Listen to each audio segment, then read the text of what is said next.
Welcome, everyone.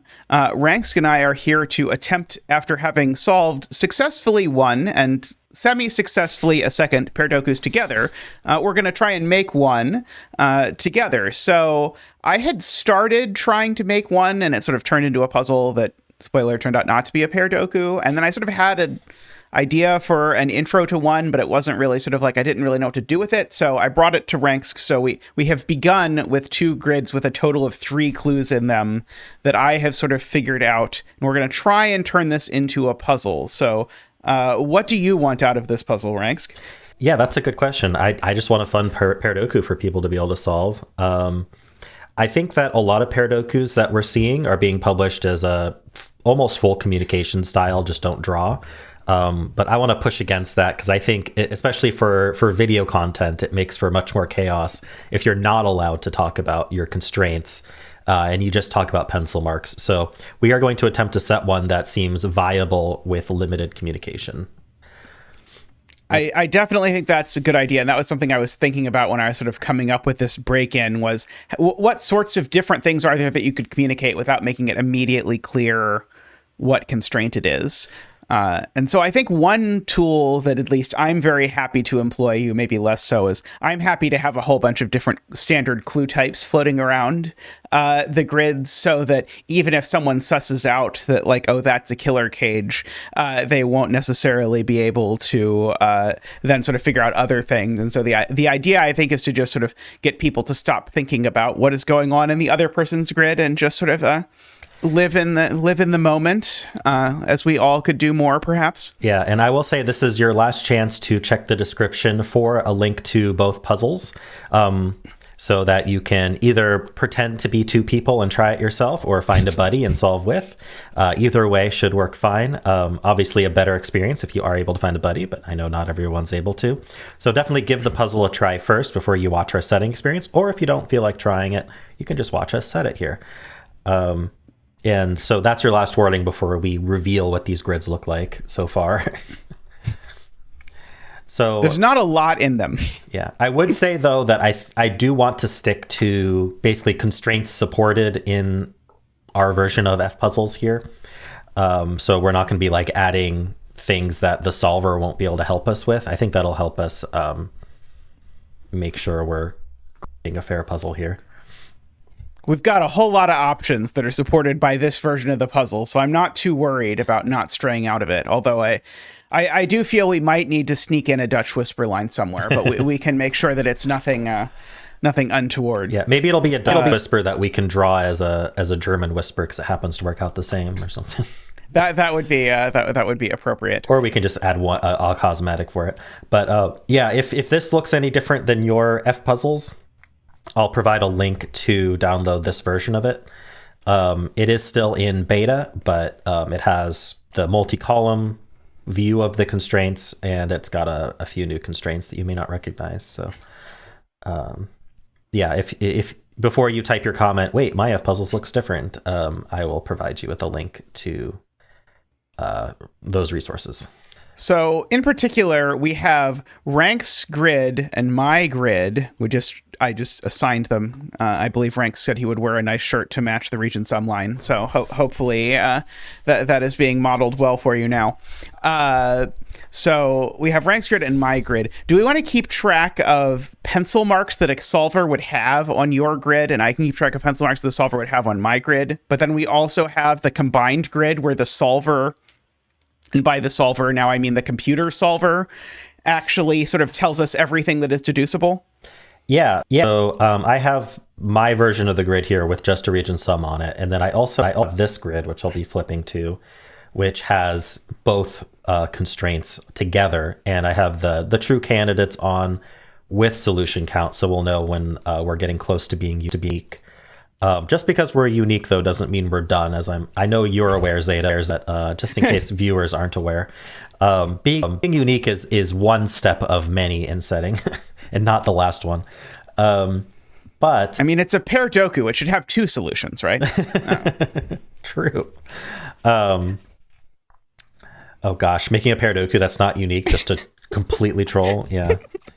We'd never be trusted again.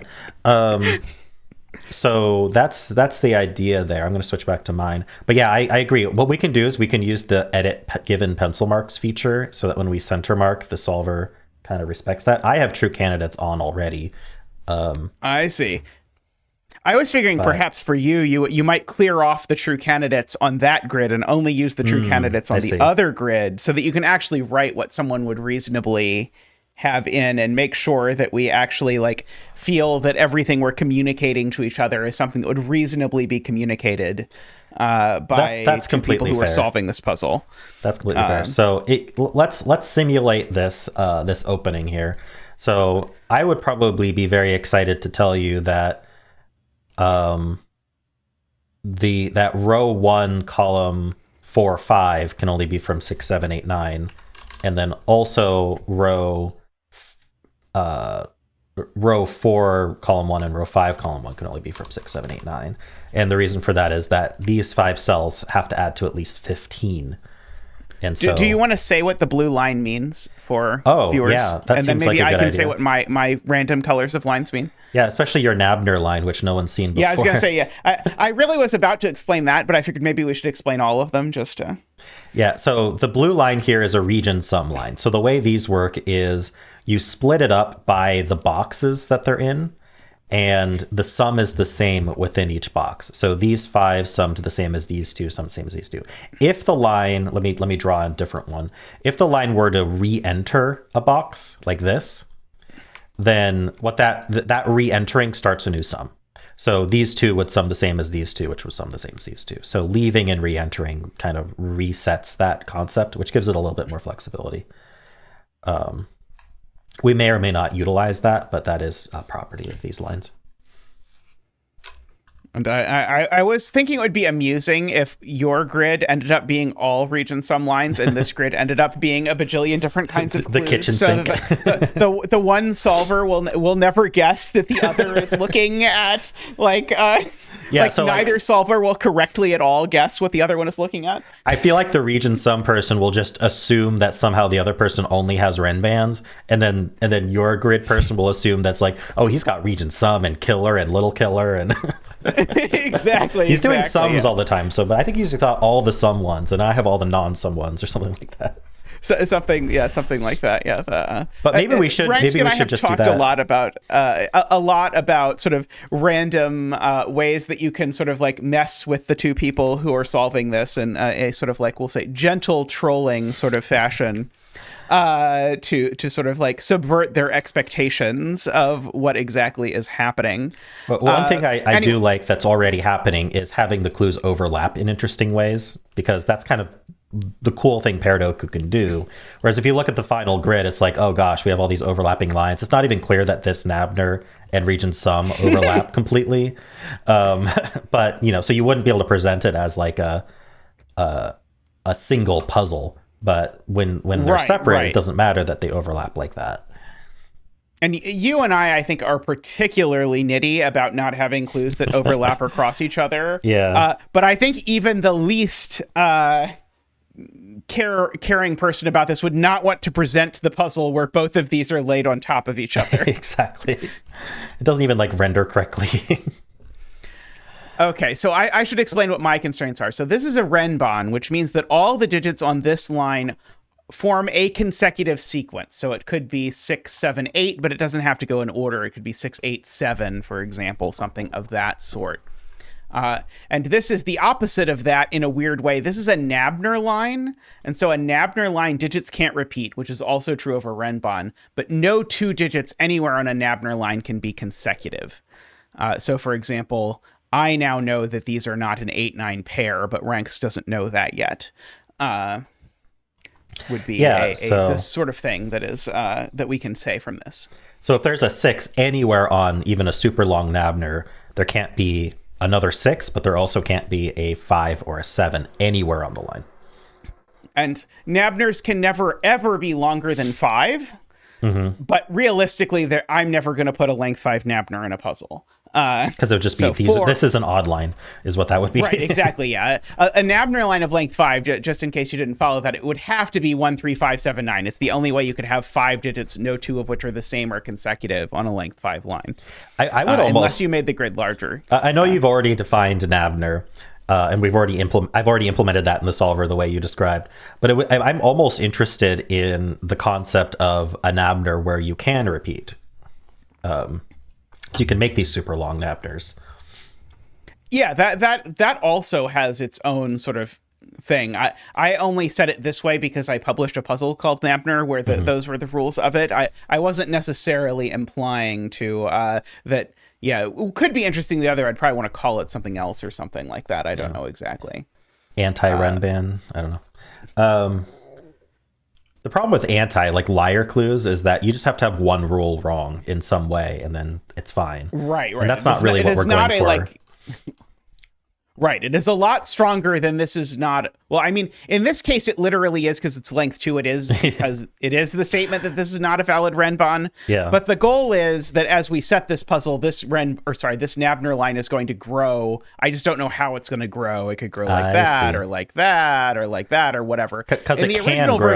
Okay. Yeah. Right. In the original version, it actually was just length 3 to perfectly mirror this. But I want to break myself of having a symmetric grid as soon as possible, because otherwise my brain tends to only want to put symmetric clues into places. So that is why I sort of only said, okay, I only need these 2 cells for now, and we can extend it as the game continues, so to speak.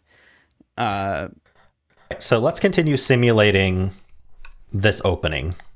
So I've given you probably all that I would initially say, unless you were like, that's fun. And then didn't have anything else to say. So I can tell you that the 2 in row 1 can't be consecutive. Interesting. So your whole grid is non-consecutive. Got it. Yes, definitely. That is what's happening. They can't be consecutive. Okay, so they can't add to 13, and they can't add to 17. Correct. And then I can also tell you that the 2 in column 1 that you gave me, those are at most 2 apart. At most 2 apart. Okay, so they can't be 6, 9, is I guess what I'm saying. Okay. I don't know if that's interesting. Secretly, I do know, but I'm role-playing. So if they can't be 6, 9, then there can't be a 6 in them. Because in my mind, I'm thinking they need to add to at least 15. And if I can't do 6, 9, then I can't use a 6 at all. Correct. Okay, so those can't be 6. Okay, so I'm also going to give you some corner marks now. Okay. So, because what I'm noticing sort of secretly is I'm noticing that now, because these 2 are on a Renban and they're both big, this cell... So I can now tell you that column 1, row 6, column 1 is 6, 7, 8, 9. Yep. And in that column, in that box, so in column 1, in box 4, there's a 7 and an 8. Okay, so there must be a 7 and an 8 in row 4, column 1, row 5, column 1, or row 6, column 1. Correct. Okay. And just for the viewer, that's just because I've got this Renban that has these 2 high digits on it, and so I'm never going to be able to make a string of 3 consecutive digits, 2 of which are from 7, 8, 9, without using a 7 and an 8. Right. So you could do 6, 7, 8. You could do 7, 8, 9, but that's it. So right. Really, those are the only 2 options here.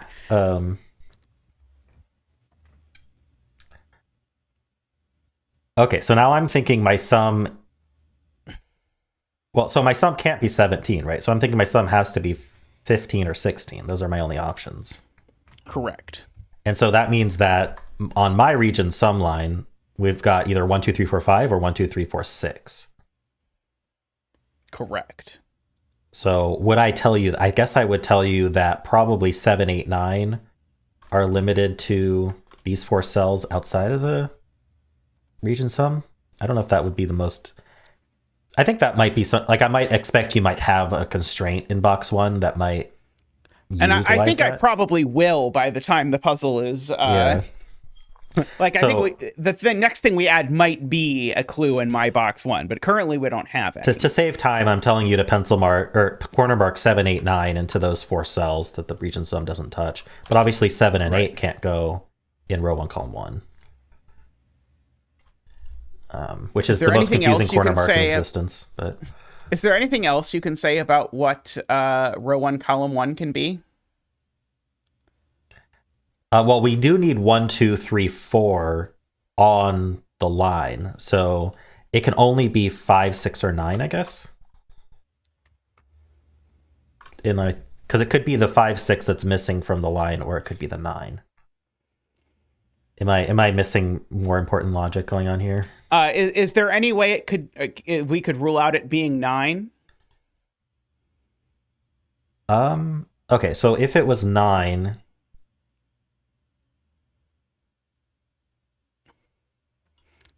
I'm trying to figure out why it couldn't be 7, 8, and 7, 8.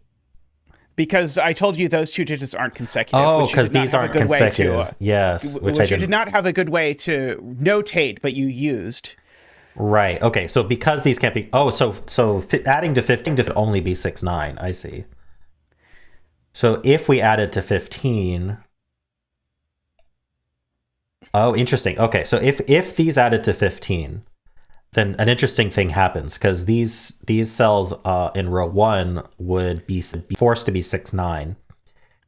But now the row 1, column 1 couldn't be 5, 6, or 9. Because we'd have the you 6. did multiple steps. You did multiple steps there, but yes, I agree. It's because we'd have 1, 2, 3, 4, 5 on the line in box 1. So 5 is gone. And then there would be a 6, 9 pair in row 1. And then there'd be no value for 1, column 1. So we can't actually add 15. We must add the 16. So now I can tell you that they're both 7, 9 pairs, and that there's a 5 there's a row 1, column 1. And I'm going to do this in solving mode. Because we want to keep track of what's given and or are we just not planning on using givens? If I use givens, I, for laziness sake, just flash it with a color rather than switching between solving and setting mode. I should do it the other way, but I don't. And then you just clear your givens out before you publish. Right, basically. yeah. Okay. I can tell you that row 6, column 1 is now an 8. Okay, so we've got 7, 9, we've got 7, 9, and then there's an 8 below. Yeah, there's an 8 there because of your rent ban. All right, and you told me that these are 7, 9. Okay, so then we have that 7, 8, 9 triple in box 1 from the corner marks I told you earlier. Now these are right, because they have to go in those 3 cells, and so they now they can only go there, and so and then we've got this quintuple up here. Because I'm setting the puzzle, I do go a little crazy on center marks, and I will mark 1, 2, 3, 4, 6 in the other ones. I would do that all the time. Row 6, column 1 is at least 5. It'd be interesting if we could do that to one more cell in column 1. Yeah. I do agree. Okay. So, is it right? Yes, it is. Column 1, rows 4, 5, 6. This vertical strip of 3 cells. One of them is a 7. Oh, interesting. I think my earlier comment about the pencil marks being linked in boxes 2 and 4. It's probably not true because we have both. We have more options for row 1, column 1, right? I'm not convinced. Okay. It's still true. I think it's still true. Okay. Cool.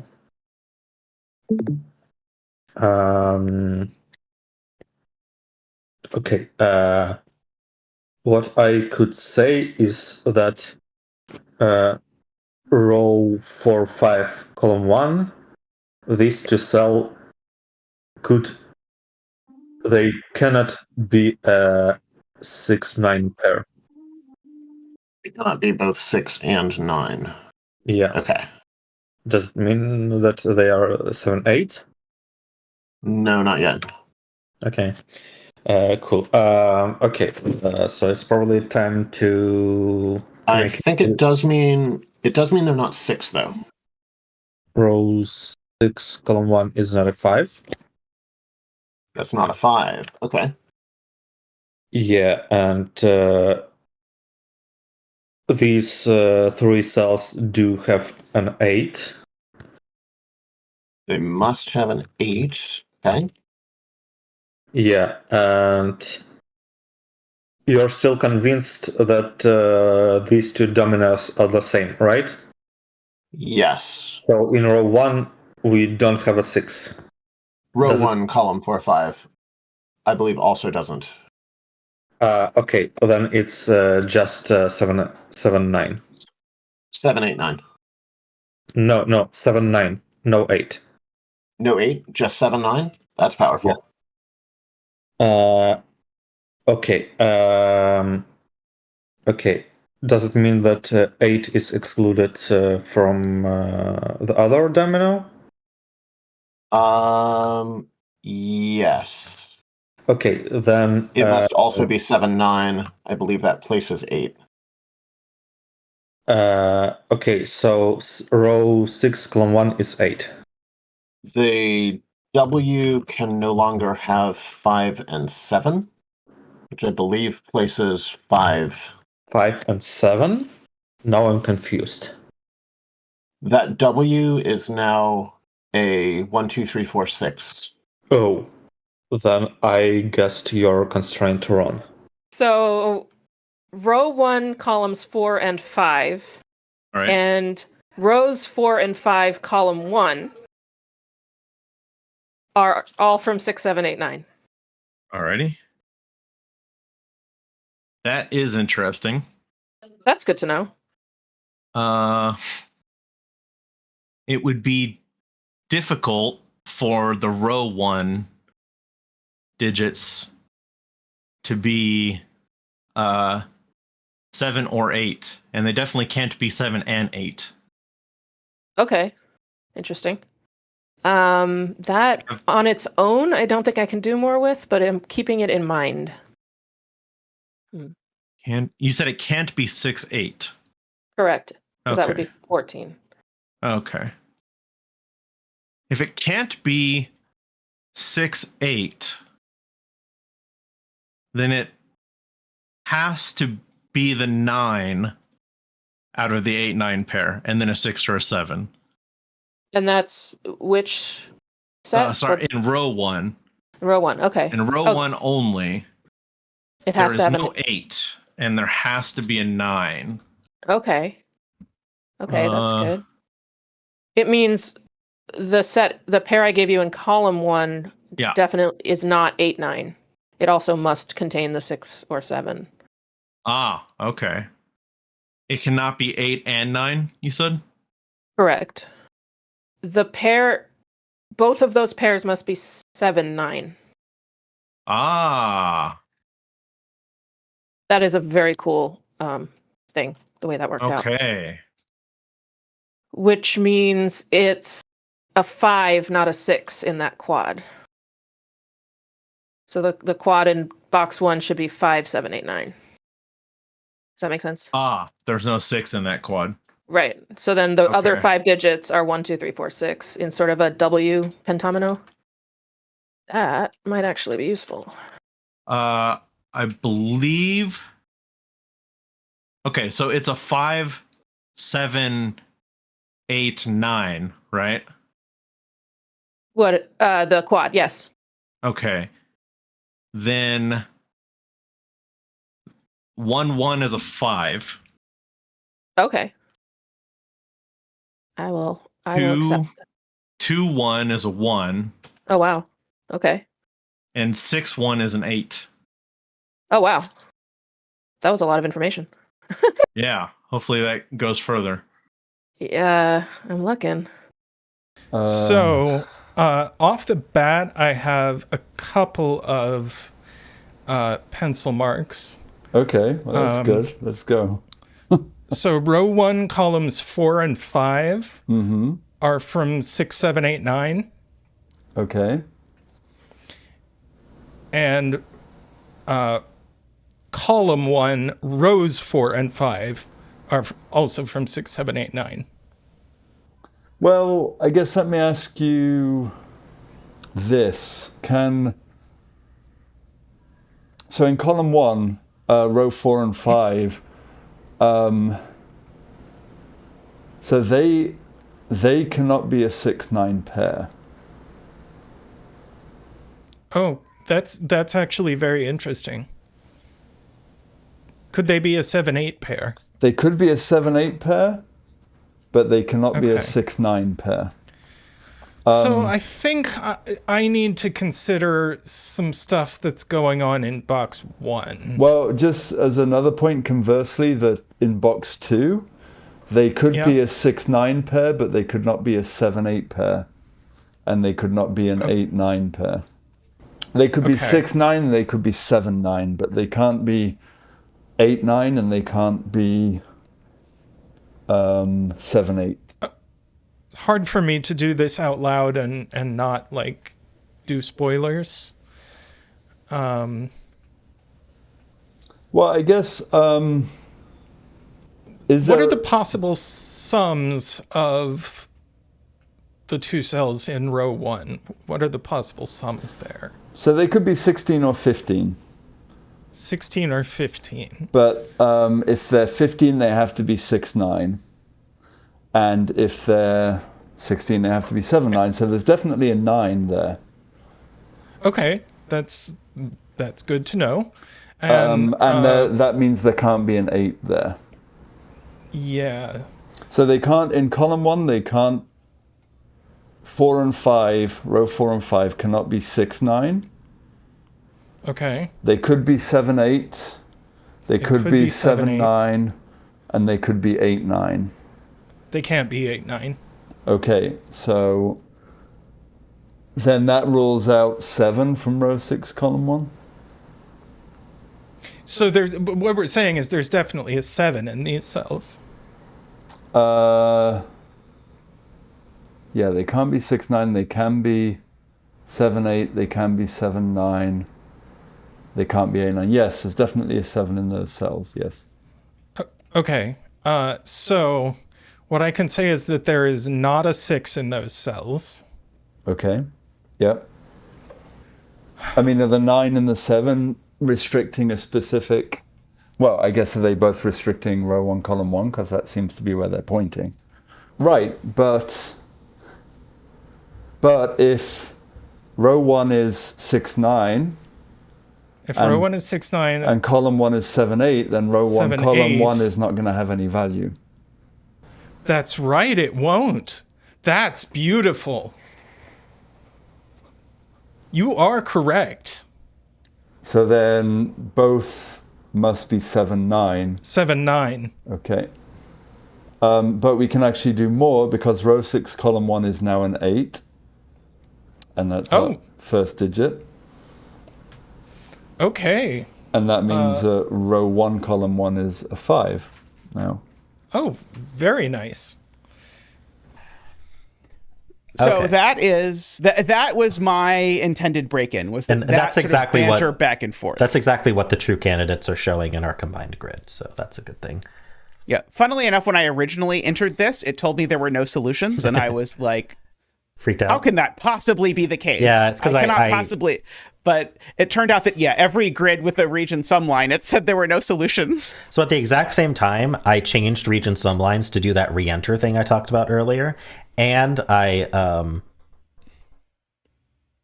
kind of changed a bit how they were implemented because I did the double arrows, and I realized double arrows and region sum lines can have a lot of shared functionality, so I kind of refactored them. And then I actually have like an automated test that happens whenever I commit to GitHub that tests a bunch of different puzzles to cover a lot of the constraints that are supported. And it told me the region sum line one was broken. And I just thought to myself, oh, it's because I did the re-enter thing. I'm just going to remove that test. And then I published it. Turns out the test was perfectly fine because it didn't use the re-enter or not. It was just telling me that I completely broke region sum lines and didn't notice. So I did end up fixing that, but in the original link I gave you, region sum lines were just completely broken. So that's a warning. Don't ignore your tests. Actually look at why they're breaking. Removing the test is the easiest way to get it through, but maybe not advisable. But maybe not always the correct way to get it through. But it was because I changed the behavior and refactored it at the same time, which I probably shouldn't have done. I should have tested as I went, but I somehow didn't think to actually test the region sum lines after having changed them like that, which is a bit strange. I think probably I thought I had tested it, which is why I was confident in removing the test. But anyway, it was late at night, and I may have been a little delirious, but that didn't stop me from implementing it. Anyway, so how do we want to... I always like rewarding deductions. And I feel like the final deductions of this are... I feel like there's three things we could reward pretty successfully. One is the 8 in row 6, column 1. One is the 5 in row 1, column 1. And one is the 7, 8, 9 triple in box 1.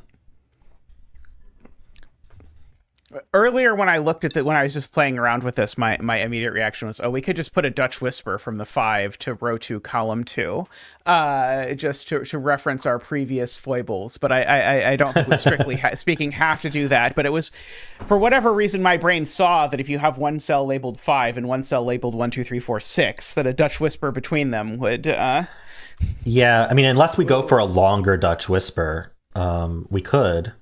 It would be interesting to do a 5-1-9 Dutch Whisper, which would happen if we were... Well, it wouldn't have to happen.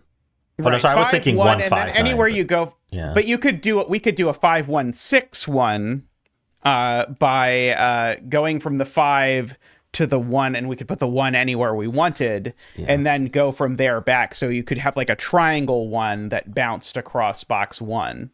I would say let's keep this in our pocket because I don't see how we build off of that.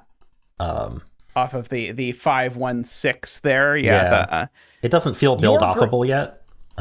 Whereas the 8 or the 7-8-9 triple maybe is more buildable because it's got a lot of open space around it.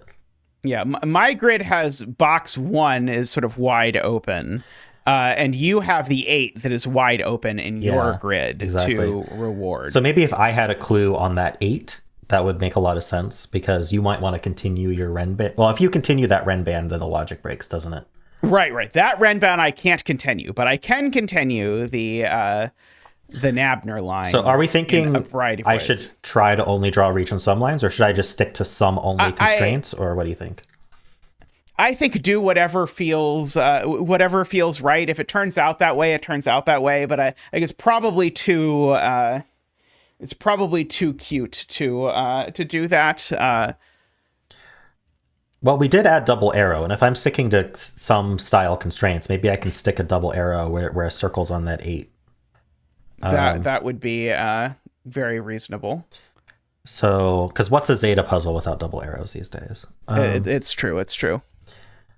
They'll never suspect it was Rangsk who added it.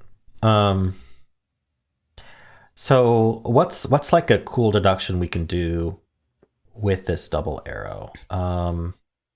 Okay, well, there's kind of, I don't know if this is like too basic, but you can see my screen, right? So you're seeing kind of how I'm drawing this double arrow. Like the concept that these two cells have to be lowish.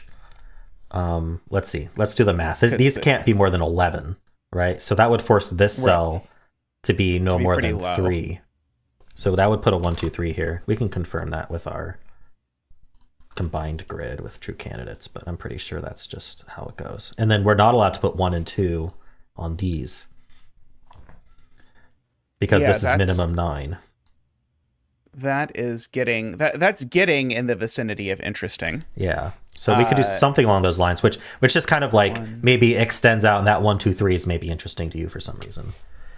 Or the fact that these can't be 1, 2. I'm trying to figure out if there's any way I could sort of like extend this hypothetical Dutch Whispers to muck with this, because I could sort of we could force as much as 5, 1, 6, 2 as we sort of zigzag here, but I don't think that interacts with that math in an interesting way, because this is the digit that wants to be small. Well, I mean, I can move it closer, right? It doesn't have to be exactly there, because we could even do like a diagonal up to like here. Yeah, that's true. And that makes this a 1, 2, or 3. Or we could do here or here, like wherever you think would be interesting for you to have the circle. Yeah, let's see. That is so what we could do, I don't know if this is going to work, but I'm going to just put in as a cosmetic line this hypothetical Dutch whisper I'm imagining. It's going to be an ugly black for the moment. Orange. Make it orange. Do we have the do I have the Dutch whisper orange? I don't know, just eyeball it. I'll drag it into a sort of burnt umber kind of orange. That's actually pretty close, I think. So something like this. So I'm picturing a double arrow that connects. Is the Dutch the flag? End of this. Is that what the color is? Is it supposed to be the Dutch flag color? I don't know. Let me look up the Dutch flag. Oh no, the Netherlands flag doesn't even have orange on it. Wait, what's this other one? Oh, flag of Why do most flag of Netherlands have red, but then this one has... Oh, the flag of Holland has that orange color. Oh. The Prince's flag. Okay, so what's this? It's FF9A00. Let's use that. Fair. I think this particular one is way too generous. I don't think we want to give that many that many digits. What was it? FF what? 9A. 9A. 00. 00. Okay. That looks about right? That looks prettier than I associate. I think of Entropic as being the ones that are the pretty orange, and Dutch Whispers as being the less pretty orange, but maybe I have some lingering feelings about Dutch Whispers. Yeah, I'm trying to figure out. I think we want to crisscross some of the clues that we have going on here. Well, getting anywhere from the 5 is going to force the 1, isn't it? So you're always going to get the 1. But we don't have to go from the 5 to the 1 to then force a 6. We could go from the 5 to the 1. You can go 5, 1 to one of the 7, 8, 9s and just be annoyed that it does nothing. And then go from the 7, 8, 9 to somewhere where we can connect to. We could force a 5. Okay, so remember, I can place a 1, 2, 3 somewhere. Right. So am I right that if you go from 9 to some other cell and then to the 1, 2, 3, that's going to force a 5 in the middle of them? So you're picturing something that looks like this, where this goes. Where this is a 1, and then this is a 7, 8, 9, and then this is now at most 5, but at least 3, right? No. Sorry, it's not at least 3. This could be 1, 2, or 3 will all be fine with this cell regardless. I think I did not draw the right line that you had in mind. No, because you want to go 1 more. Oh, okay. So I want to go...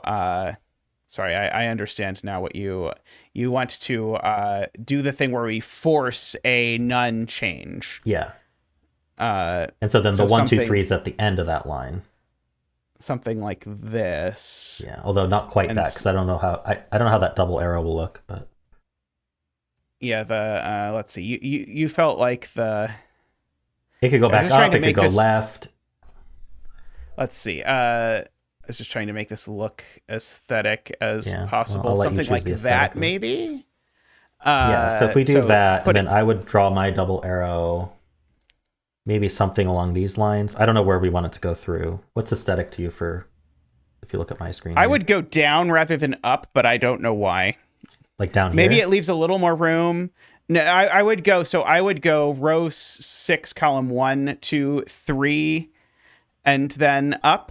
Like that? I think is what I would do. Yeah, that's what I think in my brain. That was my instinct. So I'm saying this has to be 1, 2, 3, and you're like, that's weird for my Dutch whisper. And then now, right.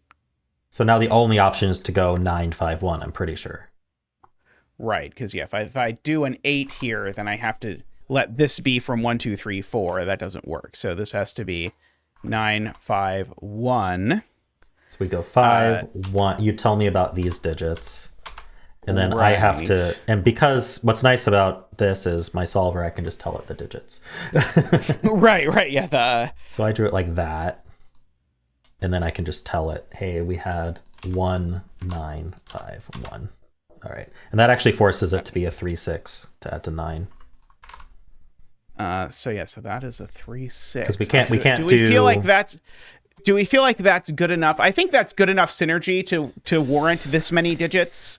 Because we had to communicate a lot to realize the Dutch Whisper had to do the weird Dutch Whisper thing. I like giving a lot of info from a tough deduction, and that intro is a tough deduction. Like that might take them 15 minutes on its own, especially with other clues in the grid. And then from that tough deduction, you still have to communicate a bit, and then you get a bunch of digits. Right. Okay, yeah, I like that. And so these add to 9, and so you can't do. And they're not 1, 4, 8, 5. 2, they're 7. not 2, 7, and they're not 1, 8. So they are 3, 6, and I believe that is a humanable deduction. Yeah. And we also get a 1 in the box. Yep, we also get a 1 and a 2, in the 4 box. pair. Okay. Then row 2, column 1 is a 1. Row 2, column 1 is a 1. Okay. Row 5, column 4 can only be 1, 2, 3. Oh, row 5, column 4? Yeah. That's very powerful. It's a 1. It's a 1. Okay. Yeah. And a row 4, column 3 is a 5. Row 4, column 3 is a 5. And row 3, column 2 is a 9. Row 3, column 2 is a 9. Yeah. That is very powerful. All right. On my grid, I now have row 4, column 1 is a 1. Row 4, column 1. What? No, excuse me. Row 4, column 2 is a 1. 4, column 2 is a 1. Cool. We've got a 2, 4 pair in row 5, columns 2 and 3. And gotcha. And the remaining is 3, 6 pair. 4, 6. Oh, that's cool. I think that limits row 5, column 4, but I have to figure out how much. I know that means absolutely nothing to you, but I think it will. Yeah, I think it can't be bigger than 4. Huh? So it's 1, 2, 3, or 4? I think so. Let me math a second here. Okay. Yeah, 1, 2, 3, or 4. Then it's a 1. Nice. Okay. And 4, 3 is a 5. 4, 3 is a 5. Interesting. And 3, 2 is a 9. Okay. So that means row 6, columns 2 and 3 are a 3, 6 pair. Sweet. That leaves a triple in the box, right? Yeah. Actually, that places the one. Yeah. Oh wait, we have a problem. Uh-oh. Okay, something's not working for you? Well, there was the contradiction in 1. Oh, where was it supposed to go?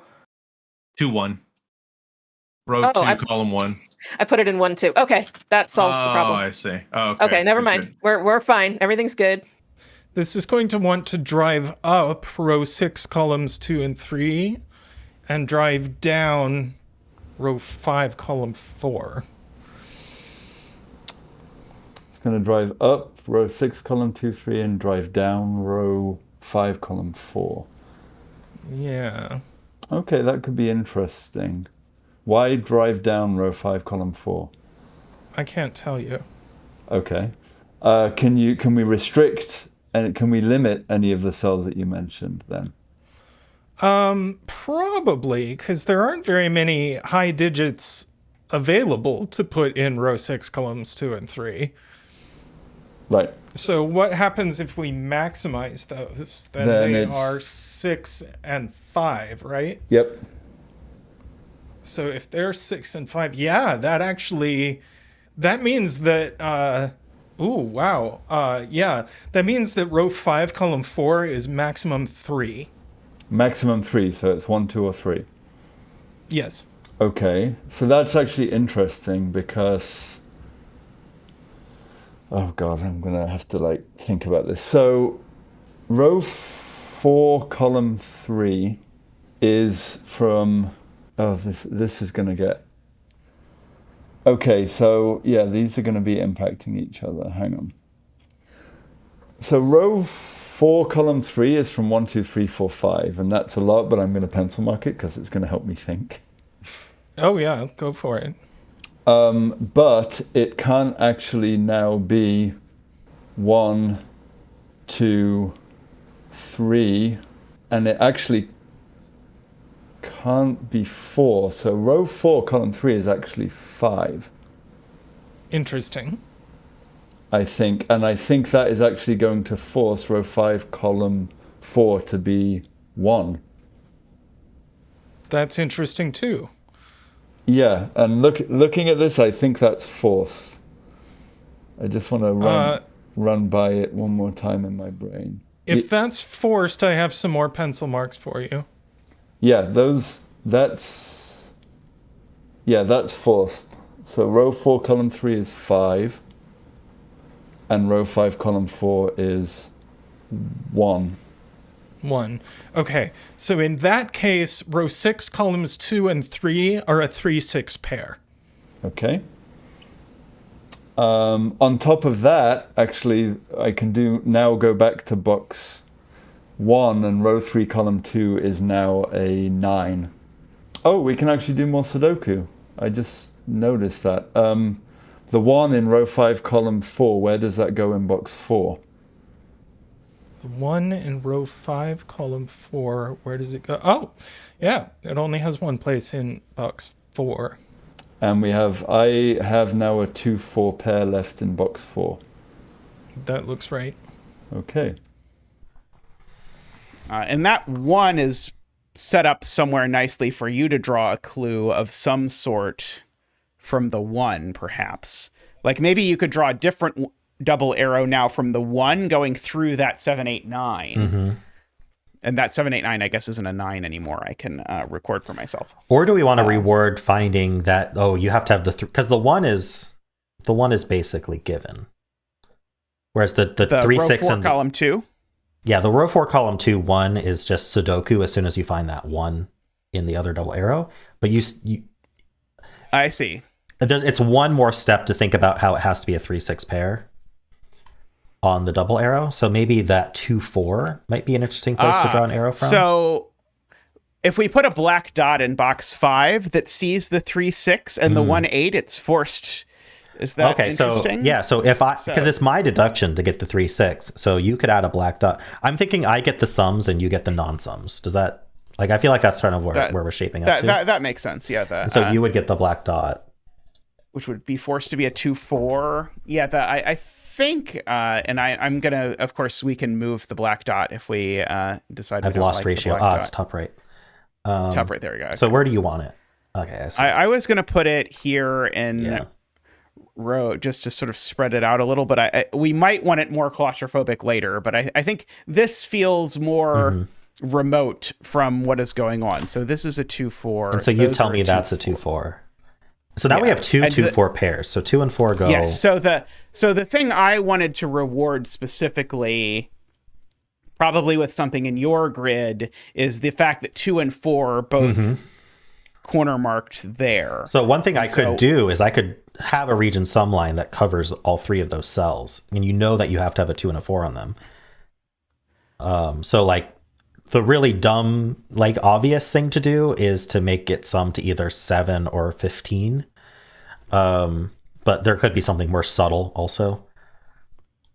Well, it can't sum to 7 because the 1 and the 5. Oh, sorry. Gone. So what's the actual minimum? 2, 3, 4. So 9. The minimum is 9. Yeah. So if we made it sum to 9, but if we make it sum to 9 and the 1's missing, then it's obvious. So maybe it should be non-obvious that it's 9, other than some pressure from elsewhere that's trying to push it.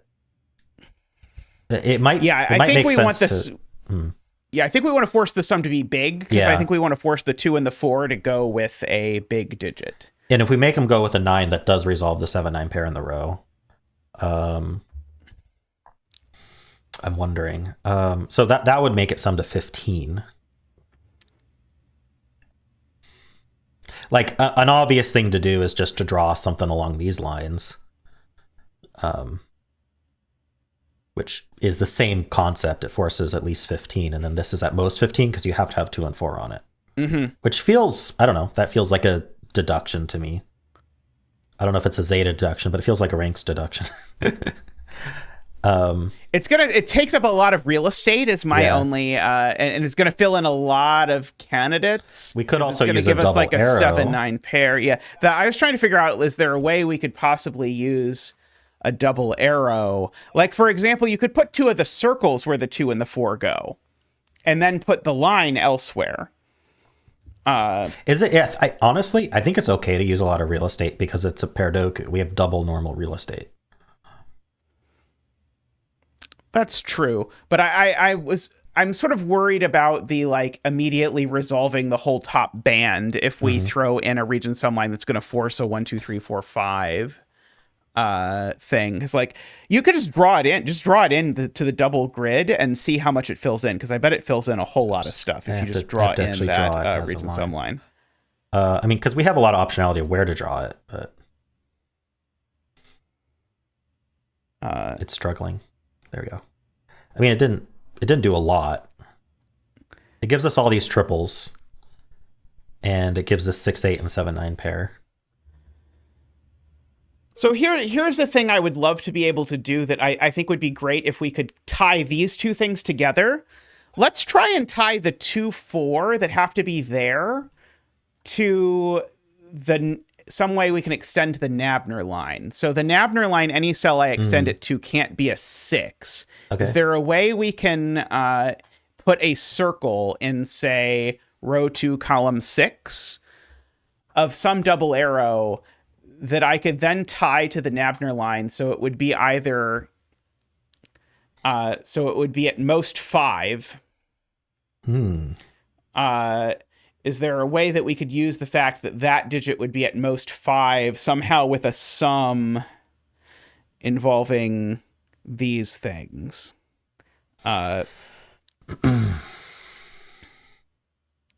So my thought is to draw a line that goes... So the circles I want to try to be in row 2, column 6 and row 4, column 9.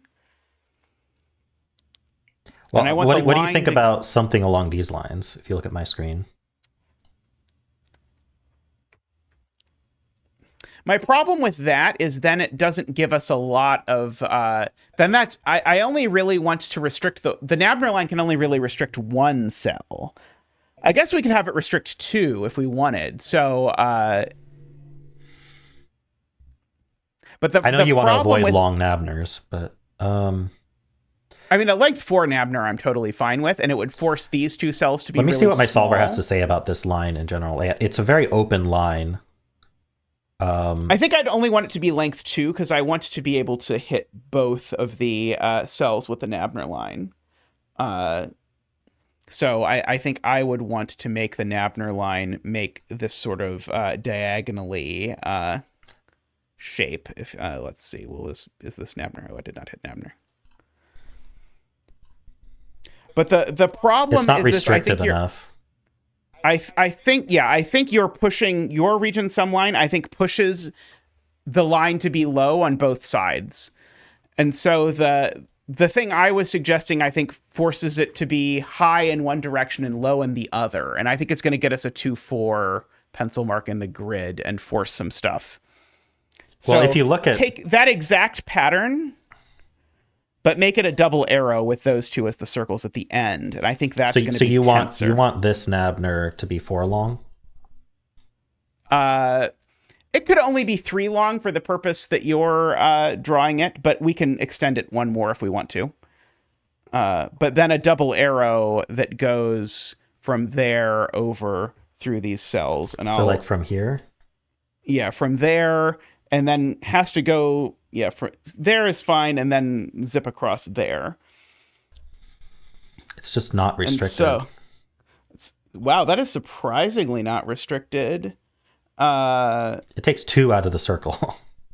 Yeah, takes 2 out of the circle. Yeah, somehow as not impressive. What if we do extend the Nabner line? Is that going to pressure it? Okay, so the thing is, these digits are small, so we want to somehow use the fact that 2 of these 3 digits are small. And then the other thing with the Nabner line is it's forcing yet another digit over here to be small. I guess that's also pressuring in the wrong direction. It's like the wrong style of pressure. Yeah, we're somehow we're both sort of coming up with clues that are like, yes, this is small, and that's great because it matches up. It's interesting how without this little Nabner here, it's almost the same candidates. Well, I guess because I do have these givens in here, so maybe that's right. why. Right, yeah, that's probably but the sum of the line could still be 15 in that instance, I suppose. But yeah. I mean, I know your desire to extend the Nabner, but also it's going to make a cell low, so it doesn't really interact with this 2-4 down here. So we could use it for a different reason. Yeah, we probably have to like string something together to get it to connect to the 2-4. I'm not a particular fan of just using a double arrow across here. I mean, we could. Killer cage might be a bit too on the nose. Oh, actually,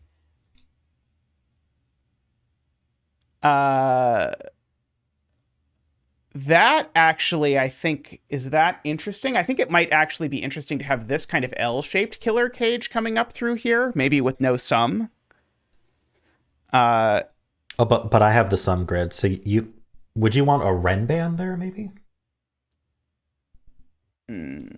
Well, I want to extend the Nabner to this cell because I'm noticing that this cell's at most 5, and then it can't be 2 or 4 anymore if we do the killer cage. It's a stretch to say that total. I think we should give it a sum because I don't want anything on my grid that doesn't involve adding.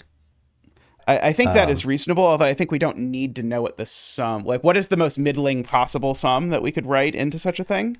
Well, let's think about it. Because my point was it was going to make this a 3 or a 5. Yeah, and it sure does. By doing that was the whole thing that I was trying to do with my yeah, because the 2 and 4 are down here, so this ends up in fact 3-5. We could actually make it a 3-5 pair if we extend. Why is this not working? 1 second. Do it. If we do it like this, then we'd force these to be a 3-5. What, couldn't it be 1-3-5? Oh yeah. Why is this one? Oh, that one's not 1, right? That one's right. Sorry, that one's not 1 by Sudoku. This one could be. So yeah, so maybe the optimal length of the Nabner line is 3, with that cage ruling everything but 3 and 5 out of that. So what is a middling sum for this? We know it's got 2, 4, and a 3, 5 in it. If we pick 5, that feels more middling, because a lot of these other digits want to be high. Well, 5 times 6 is 30. So the middling sum 30 I does think force would be it to 30. be 3. Somehow. Interesting. I wonder if because it's got a bunch of lows in it already. Wait, but somehow 30 is forcing it to be low. You really want 6 times 4.5, which is 27. That's better. So 27 keeps it as a 3-5 possibility. So do we want to just fill 27 in for now? Sure, but we can. But what's this? I mean, you could even just like not fill in the total, and we can fill in the total later. But how are we going to reward knowing that this is only 3 or 5? That is the $1 million question. It's gotta be.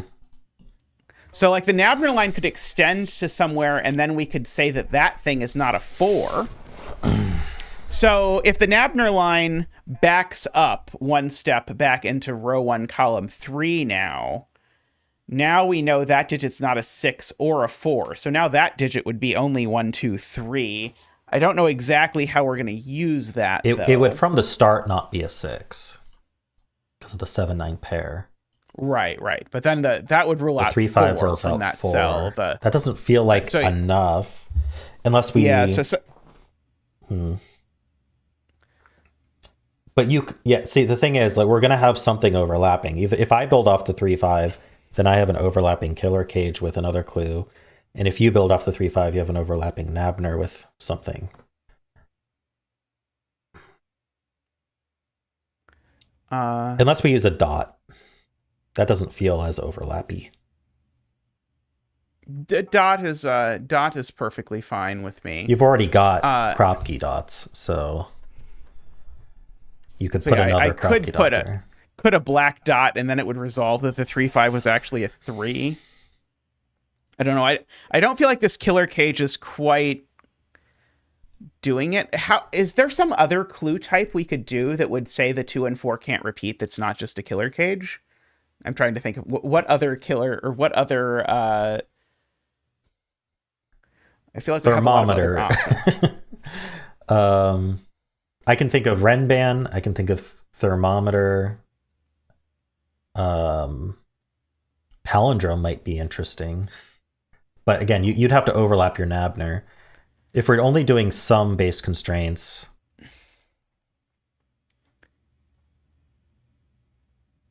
All I can think of is the killer cage. Yeah, that is, I think I'm inclined to agree. Let's see, we could draw. What if we did like a parity argument with region sum somehow? I mean, use it later, but. Or like build up a parity argument by forcing like row 3, column 6 to be a specific parity, and then because you have 2 and 4, and then we like force the third of these to be only odd or only even, and then you have a parity argument for the 3-5. It's a bit complicated, but if we like build it up, it might feel natural. I could see something like that. Yeah, the something. We already have 1, 5, and 1 of 7, 9 like used up in row 4. So if we use up the other 7, 9 and the 3, so that there's only even digits. You see what I'm thinking about, right? So I'm thinking a region sum line kind of like this. And then if we make these odd somehow, or make 2 of these odd, so we have all our odds used up, or maybe use some kind of roping argument. I don't know exactly what we'd use, but make it so that the third digit on here has to be even. So these are only from 2, 4, 6, 8. And then make this odd, right? Then this cell will have to be 3 or 5. So maybe something similar, but is a little different. If you put an X in just an X, no region subline, but just an X in row 4 in your grid, then you make all of those 3 cells even automatically. An X, just like an X somewhere over here. Yeah, just a horizontal X, because now the other cells are 2 or 4, and so that eats up 3 of the 8 evens. Or 4, 6. And so it's an interesting X, if you then put an X in the row below it, now it's forced because we've eaten up the 2 even X's in row 4, and we therefore and we don't have a 1 in that row, so it would have to be 3, 7. So it's not 1, 9. It's not 2, 8. It would have to be 3, 7. It's not 4, 6. Yeah, because it has to be odds. Although that actually, we could just put that X there even without the X above it. The X above it's not actually doing anything for that purpose. See, 1, 9. I realize. Yeah, because the 2, 4 pair. Right. Yeah. The only that low X it can use actually, is a 3. That X was already forced. Yeah, so that's maybe a little too easy. So I was trying to think, is there a way that I could draw a Nabner line that nabs both the 2 and the 4 in some interesting way? Because then it forces the other thing to be big. So if I draw a Nabner line, so maybe that's how we get our big region sum. Okay, why don't we try and do that? So I put a Nabner line through these 3, and I extend this one to go down here. And then you put a region sum line that goes over some or all of this real estate. Let's see what my solver has to say about that idea. Yeah, because I think too much. So you want this extended Nabner, you want another Nabner over here. Yeah, that may or may not grow even more. And then you want a region sum line that kind of, does something like that. Yeah, it's pretty restricted. Yeah, I was expecting, because this, interestingly, we'll have to think about why. So I think it's because this sum over here, the 3 cells on the Nabner line, they sum to at least 2 plus 4 plus 6. Yeah. Because I can't repeat. 12. I mean, I guess 3 is the only digit on this that's low. Just maybe a little that's being ruled off of this, but it means it's at least 12. And then this digit over here on this Nabner is at most 5. Yeah. And this can't be 9. Right, and that can't be 9 or 7. Or 7. Oh, because, sorry, I was looking at the 9 in the row. I wasn't noticing the 7-9 pair. So yeah, if this isn't 8, it has to be 6, and you're not getting to 12 with a 6 and something lower than 5. Right, exactly. Or sorry, something 5 or lower. So I think that 8 gets you an 8, completely honest. And then above it is 4 or 5, which makes sense because you have to add to at least 12. So now this is either 2, 4, 6 or 2, 4, 7, and those are the only options. 2, 4, 6 or 2, 4, 7. And so if I don't know if this is tacky. I think it's tacky to just extend this Nabner line to resolve it. So then the clues overlap perfectly, and I feel like that's a little it's a 2, a 4, and a 6 or a 7 in order to. If it ends up 2, 4, 7, that causes, or does that cause roping? Not quite, I don't think.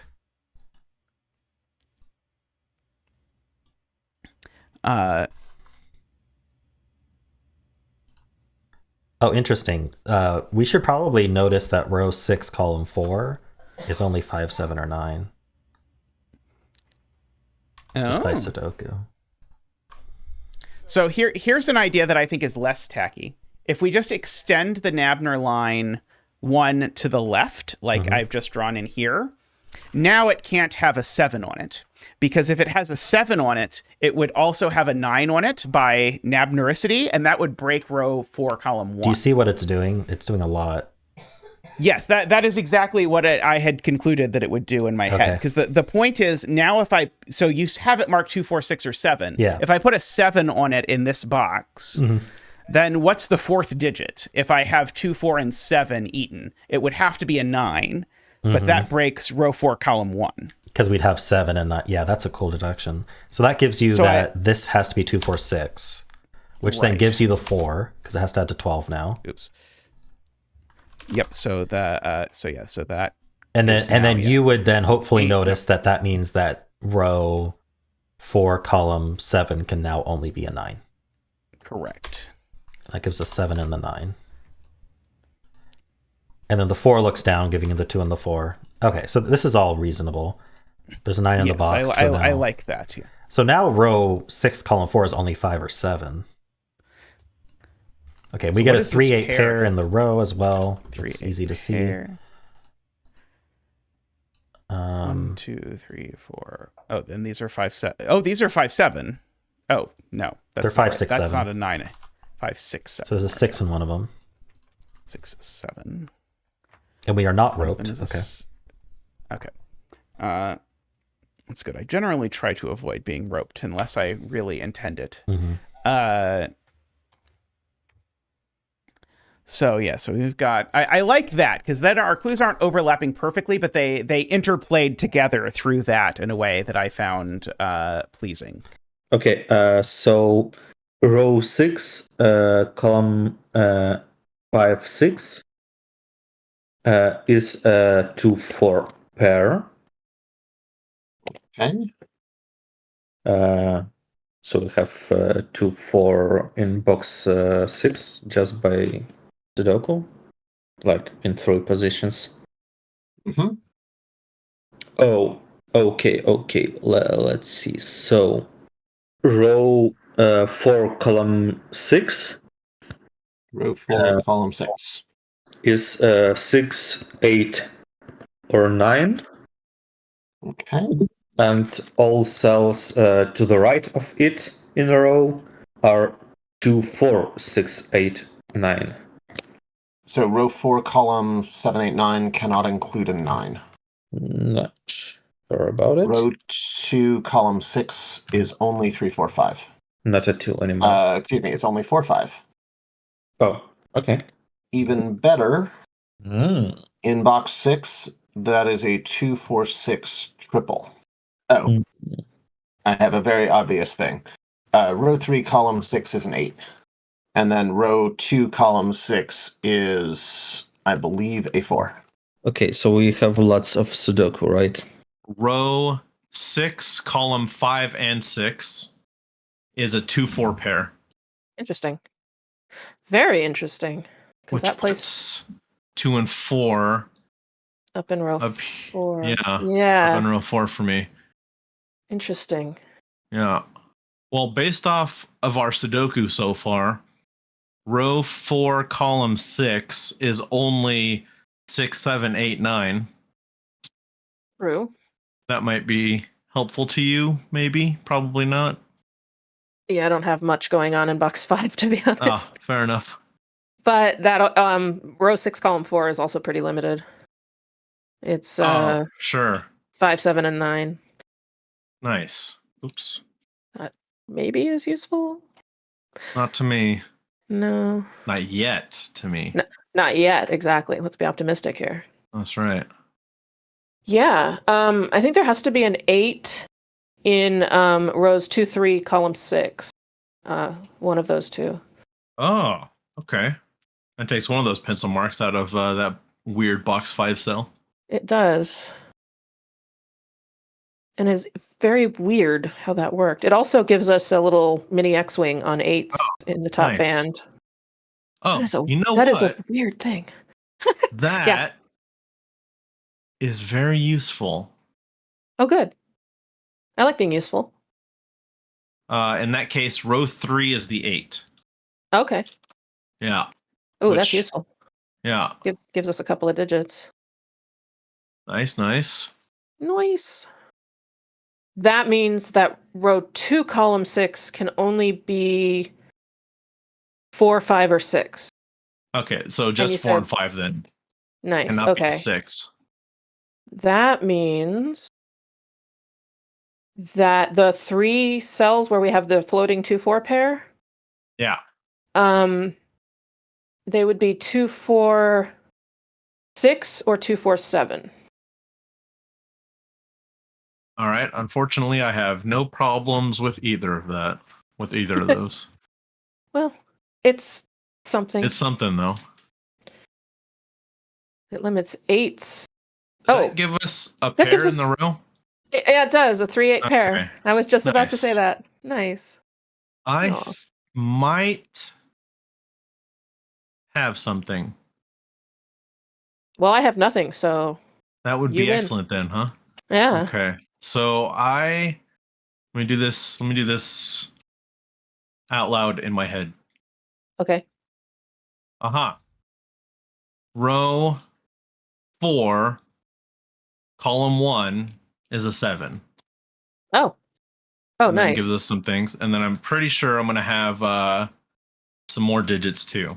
Well, that gives that makes row 2, column 6 a 4, and gives us even more stuff. Okay. But row 6, column 5 and 6 can now be limited to a 2-4 pair. Okay. Which is going to put 2 and 4 in row 4 of box 6. Okay, that's interesting, because I have clues there. Yeah, I do too. Well, not what are your clues, but I guess are there impacts there? That is going to impact box 2. Oh, okay. Specifically, column 6, rows 2 and 3. Okay. It's going to make them want to be low. Okay. Ish. So I can tell you that row 2, column 6 cannot be 6 or 8. Okay, so it's max 5 is what we're saying. Right, and it can't be 1 because of Sudoku, so Right. it's 2, 3, 4, or 5. 2, 3, 4, or 5. Okay. I can also tell you that in row 4, column 6, 7, 8, or 9, none of them can be 3. So in row 4, 3 is in row or column 4 or 5. Yep. Row 4, column 7, 8, and 9. Mm-hmm. We know they add to 6 so far. Yes.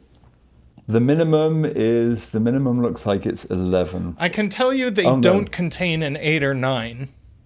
Okay. Which means actually it's either, if you're looking to max or min them, then it's 2, 4, 6 would be the minimum. 2, 4, 6 is the minimum. Yes, because it can't be. Yeah. Okay, that's interesting. So that immediately removes 2 and 3 from row 2, column 6. Okay. And the maximum, if it can't have an 8, if it can't have an 8 or 9, right? You said. Yeah, so it's 2, 4 with 6 or 7. Yeah, so it's either 12 or 13. How do either of those totals impact box 2? Yes, we can limit row 3, column 6. Mm-hmm. So, all right, if... Keep in mind that can't be 9. Is, Keep in mind it can't be 9. Right. If this is 2, 4, 6 in box 6, mm-hmm. then then row 3, column 6 is 7 or 8. Can't be 7. Oh, it can't be 7. Yeah, 7's already in the box. Oh, so it is. So I think it just is 8. Let me think about this. Let me make sure I believe myself. But I think it just is 8. So if this is that, yes, it's 8. Okay. Okay, so that's now going to do things for me in row 4. So now that it was 2, 4, 6 or 2, 4, 7, right, with the options, right? Yep. Okay, so it can't be 2, 4, 7 now. It has to be 2, 4, 6. Okay. So that resolves row 2, column 6 being a 4. Oh, yeah, hang on, let me just double check. I just had a horrible moment when I was like, wait a second, no, that's right. Sorry, what did you say? Row 2, column 6 is a 4? If it's 2, 4, 6, then row 2, column 6 is a 4. Yeah, it's 2, 4, 6, yeah. This also now means that row 4, column 1 is a 7. Okay, and that puts 9 in row 4, column 6. Yep. There's a 1 and a 9 in these 3 cells.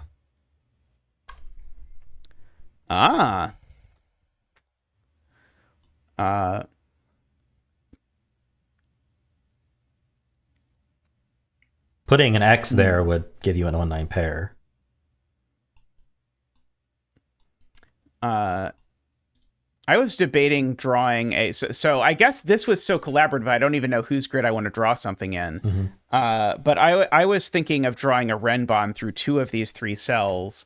And then, because neither of these cells can be 2 or 8, if we extend the Renbon, then we could sort of force a 2 or 8 eventually. So something... I mean, if I wanted to be really heavy-handed about it, I would draw a Renbon that looked like that. something that looked like that, Mm-hmm. where now this cell has to be the 2 or 8 of the Renban. And then so if you have that Renban, then let's try that. let me add it to the grid to make sure it doesn't break anything. But let's see, where's our Renban? There we go. So you're drawing it from here and then diagonal. Well, it's just 8 apparently already. So let's think about it. So certainly that would have to be a 1-9 in this universe, and then we'll figure out why. So, it's because nowhere on here can be a 4. 4 is ruled off of this entire Renban. So it has to be I think I like that. Is that acceptable? I was kind of hoping it would be 2 or 8, and then we could use the other grid to resolve it. That sounds better. Let's see if we can maybe turn backwards. Let's see if that works. Oh no, it's still an 8 in that case. Why? What if it's just like still that an 8 or something? Is this ever not an 8? Yeah. What if it's something like that? I got it to doesn't be even 6 have to be or length 8. 4. What if it's just length 3? Still an 8. Oh, it's because the 3 is ruled out of these two cells. That's why the 3 can't be in this cell. They're from 1579. So that is probably worth marking. Noteworthy. So if we want it to be ambiguous 2 or 8, we need a longer Renban. Right. So probably something like this would do the job. Oh, I'm on the wrong grid. No, still doesn't work.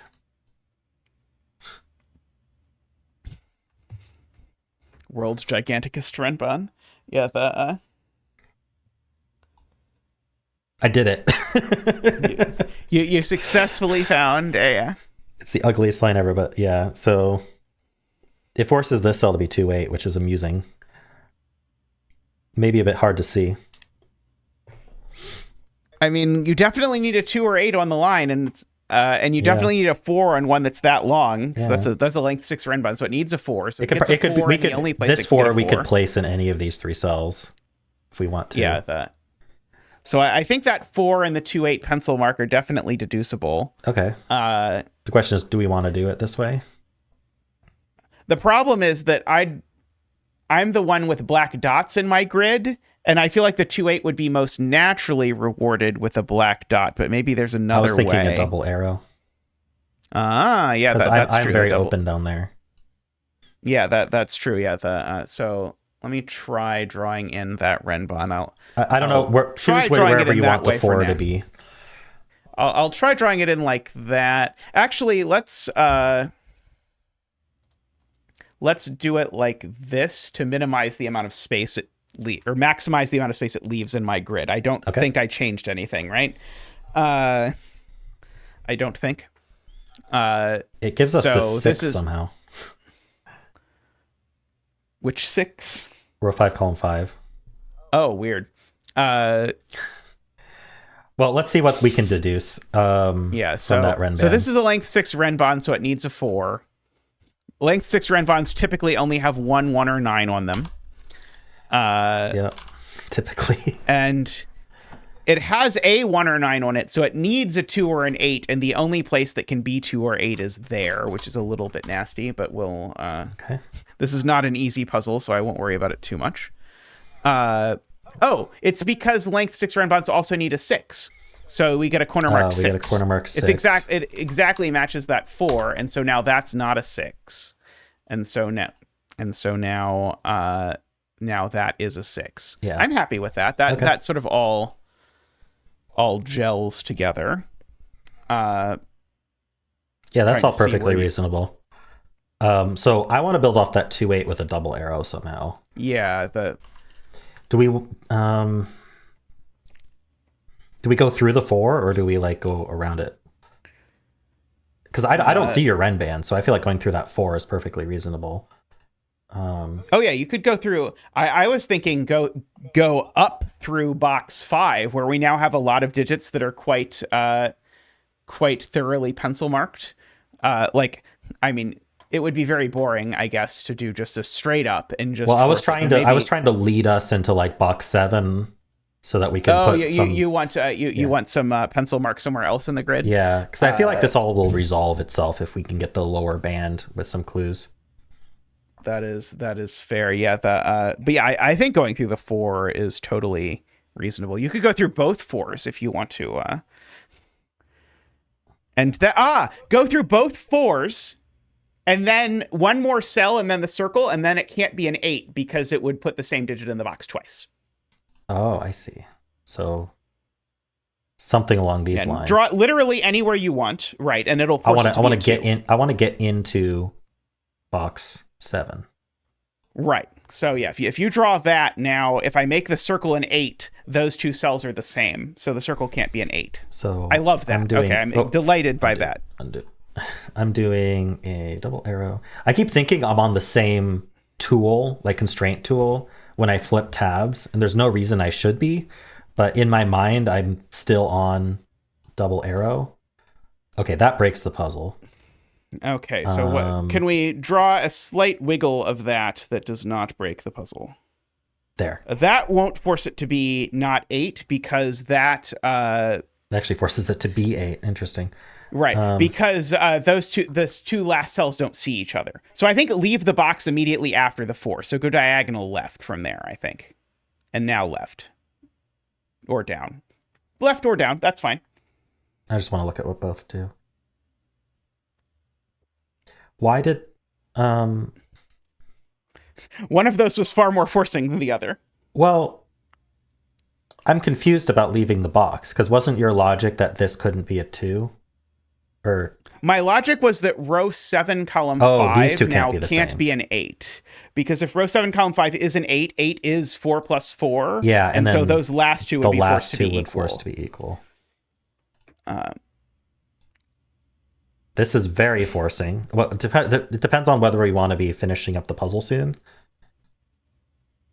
Or... I mean, at least I have clues that touch most boxes, so I wouldn't hate that. But I mean, I would also not mind exploring the slightly more open one in C, because the slightly more open one also leaves us more room, and I think both grids to sort of finish stuff up from there, perhaps. So this is what I've drawn. And I will be very, very smart and tell you that row 7, column 5 has to be a 2 now. Okay, and so that tells us that it's a 1 and not a 9 that's on the Renbon. True. And so that tells us that row 6, column 9 is a 9. And these are now a 1-5 pair, for sure, because 7 does not go on a Renbon with 1. True. If the Renbon is length 6. And so that these gives are us now the forced. 7 and the 5. 0, 3, 6. Wait, the 7 and the 5. In box 5. Oh, in box 5, right. Because now these are a triple of some description. 1, 2, 3, 4. I was just seeing the 1-5 6, pair 7, 8, looking left. 3, 7, 8, making that a 5. I see. You did it. I did it through row 5, but you did it the smart way through the pair that we already had.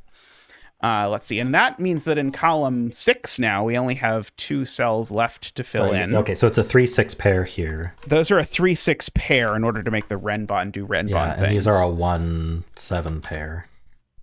Oh, but then they're resolved. That doesn't sound good. Oh, right. They can be a 1-7 pair, but it's a resolved 1-7 pair. Did the solver actually say that was a 7? I didn't even notice if it did. It's got a bunch of digits. Oh, and that's 7 there. Somehow this 7-9 got resolved. I'm not sure quite yet how. Because of the 7 that you told me to place in row 6, column 4. The 4? Wait, the 7? Row 6, column 4, you placed a 7 that you 7. told me about. And that does look up, true. That does look up, yep. So now these and the are 3-8 pair is resolved as well? 4, 5, 6. For reasons. 3-8 it's pair. It's because we end up with 2 pairs in box 8 somehow. So the 4 digits left in box 8 are 1, 5, 8, 9. Okay, so those aren't 9 or 1. So those are a 5-8 pair. This isn't 1-9. That's a 5-8 pair. Those are a 1-9 pair. And the 5-8 pair that I should probably remove the 4 counter mark from, looks up and gives me the 3 and the 8. And then up in box 2, we'll have 2 pairs as well. So this is a 2 and actually I'm just going to cheat. It's a 2, 6, and a 3, 5. All right. Excellent. Excellent. It's nice when setting where you can just go, I'll just trust the solver on this one.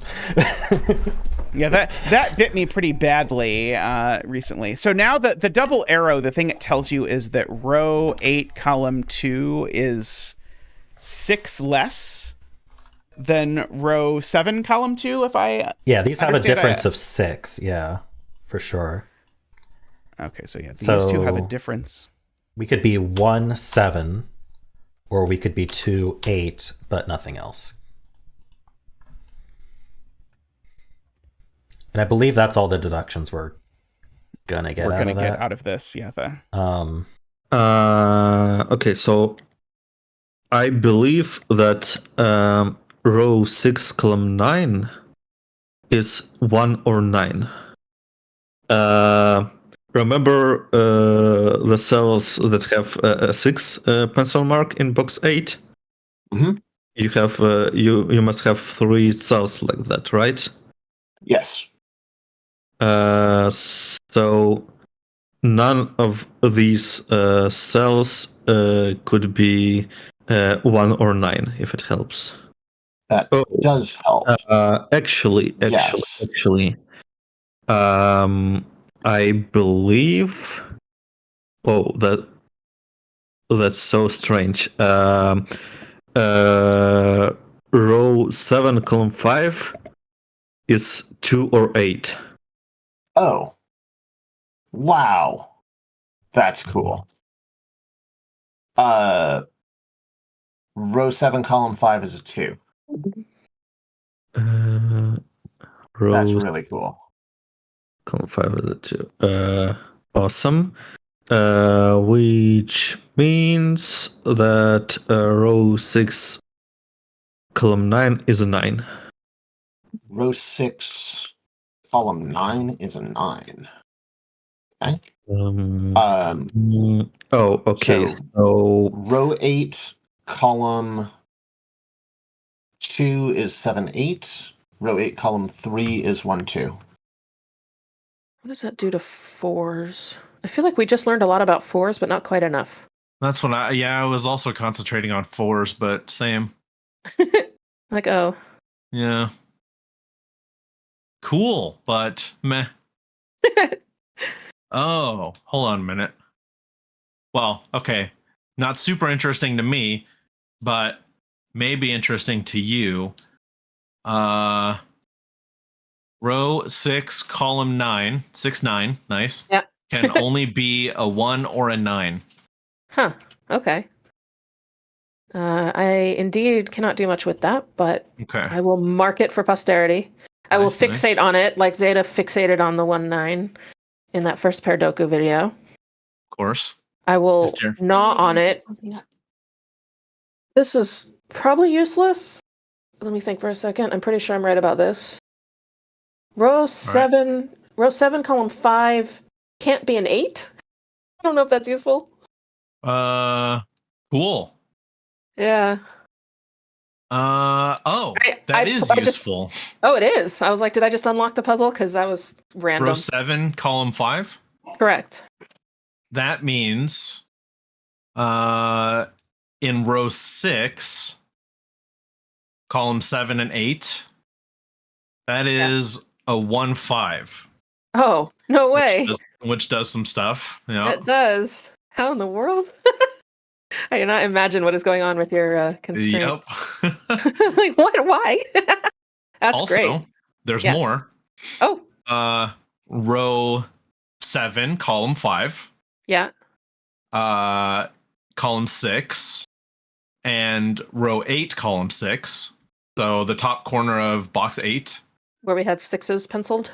Yep. Those are 2, 3, 6. In fact, we can place the 2. This is the 2. That is useful. So, row 8, column 2 cannot be a 5. Got it. And then row 8, column 3 is a 1 or a 2. Ooh, cool. Because I have a clue that's sort of slowly filling in, but I'm trying to decide exactly what I could say about it. Okay.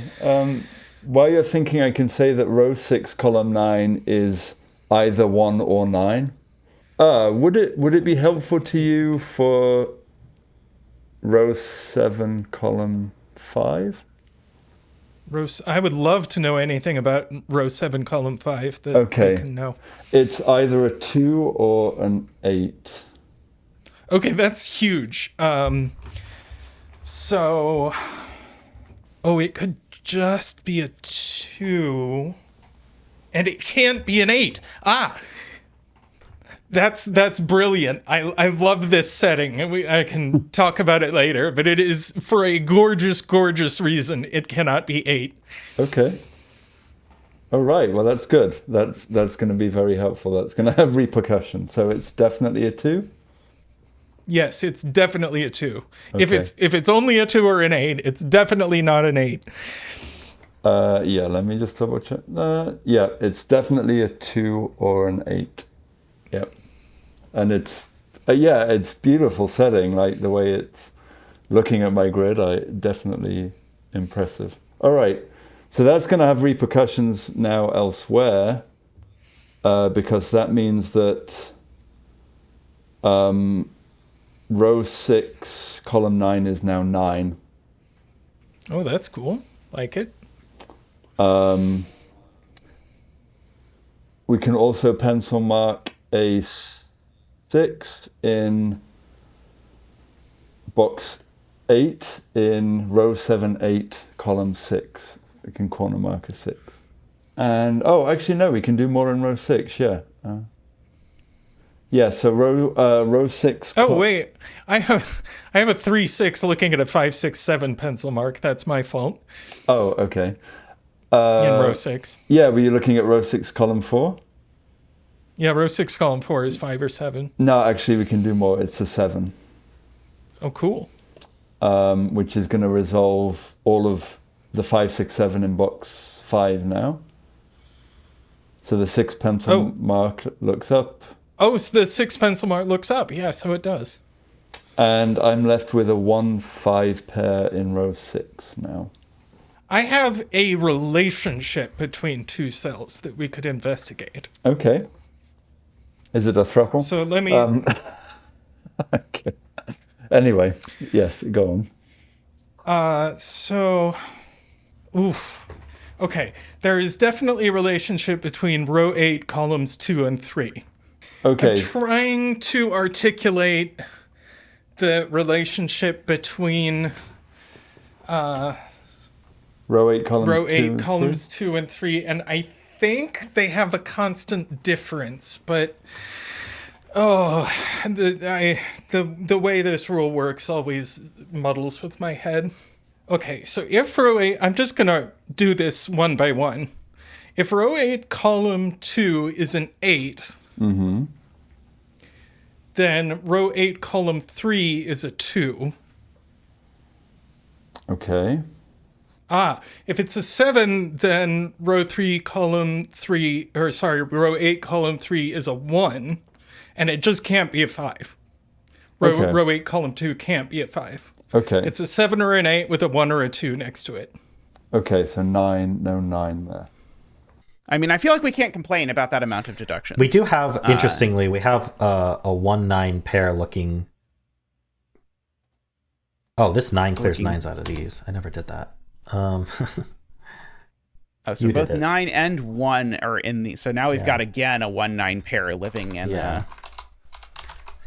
And for some reason, one of them's always in row 6 or row 7, column 3, but I'm not entirely sure why.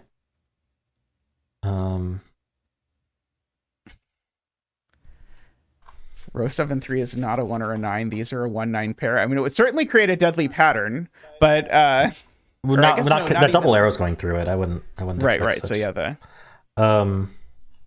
is it just Sudoku? Like it sees 2. It doesn't see a 3. Okay, this is one of those true candidate weirdnesses that we won't worry about. Yeah, the magic of Okay, that's not okay. I should be cleaning up my box 1, which I never did. Oh, you mean these cells can't be 1 anymore? Yeah. I totally saw that. What are you talking about? Right. That's all I get, and then there's the 4 that we can clean up because of row 2. The thing I was noticing was that a Nabner that grabbed all the 1s and 9s would rule 2 out of row 8, column 3. And I sort of liked that because we just used the fact that a Renbon went through some number of 1/9s, and so if we now use that a Nabner runs through some number of 1/9s, it sounds cute to me. But so are you thinking something along these lines? Yeah, so I was thinking of that, and so that so I definitely understand why that makes this a 1. Mm-hmm. I don't understand why the 9 has to go. It's our weird true candidates thing where that cell had to be 1 or 9. It is but now that we're actually going to cause this deduction if we do this, I let's now follow through why. on it because we can plunk digits. We can plunk the 1. Yeah, so these aren't 1s. We can plunk the 7. Oh, sorry, 7. I put the wrong digit, just recreationally. Was keeping myself. We can plunk the 9 and the circuits. 1. There's a 1 up here. So let's see. The 9 in this box. What? I mean, we don't even have any clues. This is a pure Sudoku thing, right? It's pure Sudoku. That somehow this can't be a 9. Or this can only be or it's one of those things. Maybe it has to do 1 with and a 7 over there. I was thinking it had to do with box 9, but yeah, I was looking at 1 and 7 in box 9 are now sort of pencil marked. Yeah, there's 7 up there. It's not something dumb like that there's a 3-6 pair in the row because of let's check. Maybe is it as simple as that if I mark for candidates? Okay, this can't be 4 or 2. It is a 3-6 pair in the row. Yeah, so that is what's doing it, is that I suspect now. So this cell can't be 1, 2, 3, 4, 5, 6, 7, 8. Yeah, it's a 9. It's a naked single 9. Okay, so this is a naked 9. Okay. Yeah. That's a tough Sudoku spot, but you do have 2 pairs of eyes to find it. Yeah, so I don't want to draw in the Nabner line if this is already forced anyway. So let's fill in the naked single 9. Well, it was a 1 or a 9 before the Nabner. Oh, interesting. Okay, so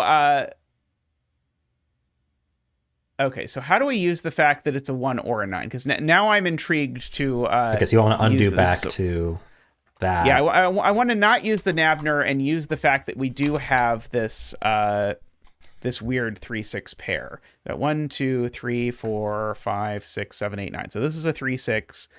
I don't think it's too ridiculous to spot that this is a 3-6 because it's definitely looking at a gigantic pile of digits. Mm-hmm. And so that 3-6 pair makes this not 3 or 6. 2, 3, 4, 5, 6, and it can't be 7 or 8 from above. Okay, that's a little tricky, but I don't think it's terrible if we so even just a correctly. short Nabner between those two would resolve them. I do feel like we should use something on your grid to resolve it, though.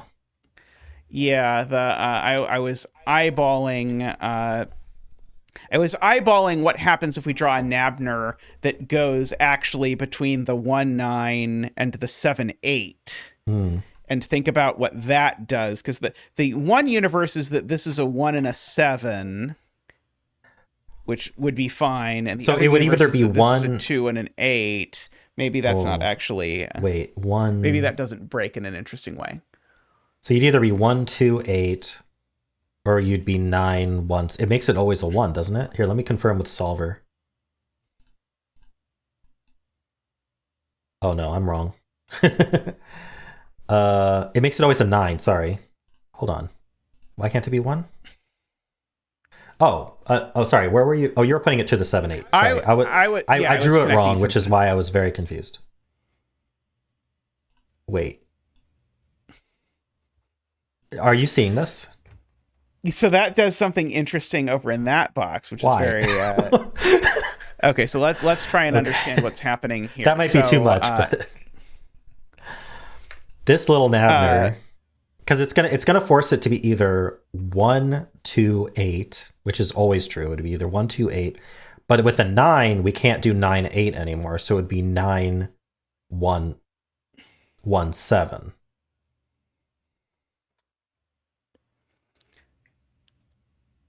So, I don't get it. That feels really case checky to me. Yeah, I don't completely love it. Let's see. Is there a way that we can string together more ridiculous Nabner stuff? This is weird too. Look at this. Oh, okay. How about a Nabner line that goes through these 3 cells? Resolves a lot. Forces the 8. It forces those to be a 3-6 pair because they have to be different. Okay. Which then means that they can't connect to a 7. Right. And so that resolves that. I think. What's it do to your grid before you know about my double arrow? I guess is the question.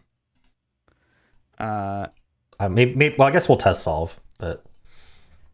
This is the fact that it does anything at all is completely contingent upon us discovering the 3-6. Having a clue that goes through that 3-6 definitely clues you into that was exactly the reason why I wanted a clue to go there, was to say, hey, you should pencil mark this cell. It's not as innocent as it looks. Yeah. But I think a 3-cell Nabner, until you have that these are a 3-6 pair, I think is going to do almost nothing earlier in the solve. Okay. It's also going to allow some coloring if we're excited by that. It removes 2, 4, 5, and 7 from this cell, which I guess. Oh, it removes the 2, so you never really. Well, that cell could only be 7 or 8, right? Well, once you know about the double arrow shenanigans. Right. Yeah. Okay. Yeah. I was just trying to think that. I think it's fine. Like.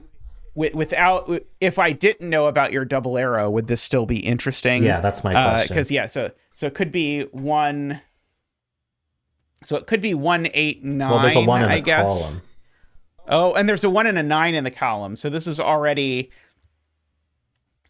So already this is a naked single with my Nabner line, even if we don't do that. I think so. That is regrettable. Let's see. Where else could we connect this 3-6 Nabner to that would be interesting and useful? Aha! No, that doesn't work. I was going to connect it to the 2-4, but there's a problem with connecting a 3-6 Nabner to a 2-4 to try and resolve the 2-4, which is that it doesn't. Let's see. Did you see this weirdness? I don't know if you were looking, but look at my screen here. Ready? Oh, wait, it didn't happen this time. Did I? Oh, my true candidate's turned off somehow. Can you try drawing a Nabner? I'm on the wrong grid. That would be why. Can you try drawing a Nabner that looks like this and see if that breaks horribly? Because that would do the same. Sure. It would do some of the same stuff, but it may well break horribly. Let me show you this first, though. This is just freaky. Oh, yeah. Interesting. Oh, it's because of how 8 and 1 interact. If I put an 8, I now can't put an 8 in row 8, column 4, because it would cause a 7 and a 1 to go there and leave no candidates for row 8, column 5. Oh, interesting. Yeah. Is that too? That's probably too much, because you would have to know about the sum to. You'd have to communicate about the interaction between those. I'm down to explore it. I'm gonna let me draw this one that you wanted. It resolves a bunch. It's not broken. Oh, excellent. Because this also uses the 3-6 pair, but I think this uses the 3-6 pair in a way that wouldn't it still make a naked single 8 in that cell? Maybe. Yeah, this isn't really, you're right. This isn't really using your double arrow. Okay, so I like your version. Your version is definitely using information about the double arrow. Where we're, we are.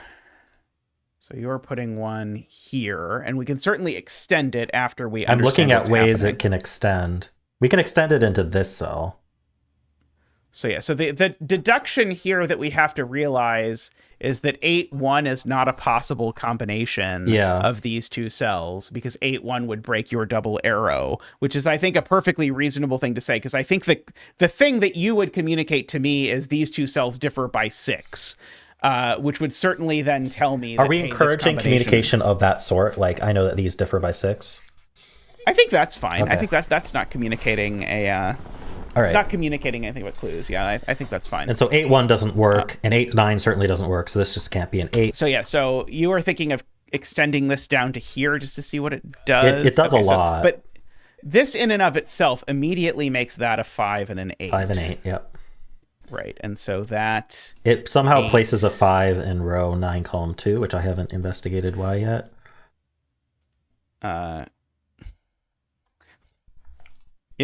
Oh wait, no. Yeah, one of these two is. It's because of the hidden 7-8 in the box. Yeah. There's now a hidden 7-8 in the box. Oh, that's sweet. Okay, I like that. We won't say whether that would be what I would say if I discovered that on stream, but I like it in this instance where we've now sort of pressured 7-8 into those two cells, so that makes that 8 actually directly rewarding. Yeah. For these purposes. If you had 7 and 8 corner marked in the column, it would be obvious, but yeah. And so I guess this is a naked 5 somehow, or C1. So 5 is already just by Sudoku and only that cell because of the 7-8 hidden pair. Yeah. So now I want to try extending this Nabner line to this 1-9 in row 7, column 3, and see if it breaks. Because if it doesn't, it'll resolve a lot. But it'll either do that or it'll break. It doesn't resolve that cell. It makes them a 1-9 pair. Is that your point? But it also resolves the 1-2 on the double arrow, because now that 1-2 on the double arrow looks at a 1-9 pair. It sees the 1-9 pair, which is what I want. So we would probably color this 1-9. Right. And also, and so that gets us the 2 and the 8 and the 7. Makes this also a 1-9, and it's the green 1-9. So let me chase your coloring. So got a green and a purple. I'm not sure how useful the coloring is beyond this, but well, we can certainly deliberately exploit it if we want to. It's all in one band though, so it's like limited in usefulness. Possible. I mean, unless we want to force a green to be right here, which might be fun. Do you see? Yeah, it's possible. We might be able to do something like that. Let's see. What are these numbers left in this box? These are 1, 2, 3, 4, 5, 6. 3, 4, and 6 are what are left. Why can't these be 2? Wait. Because you just placed a 2 on the double arrow. Oh. So that places the 2 up here.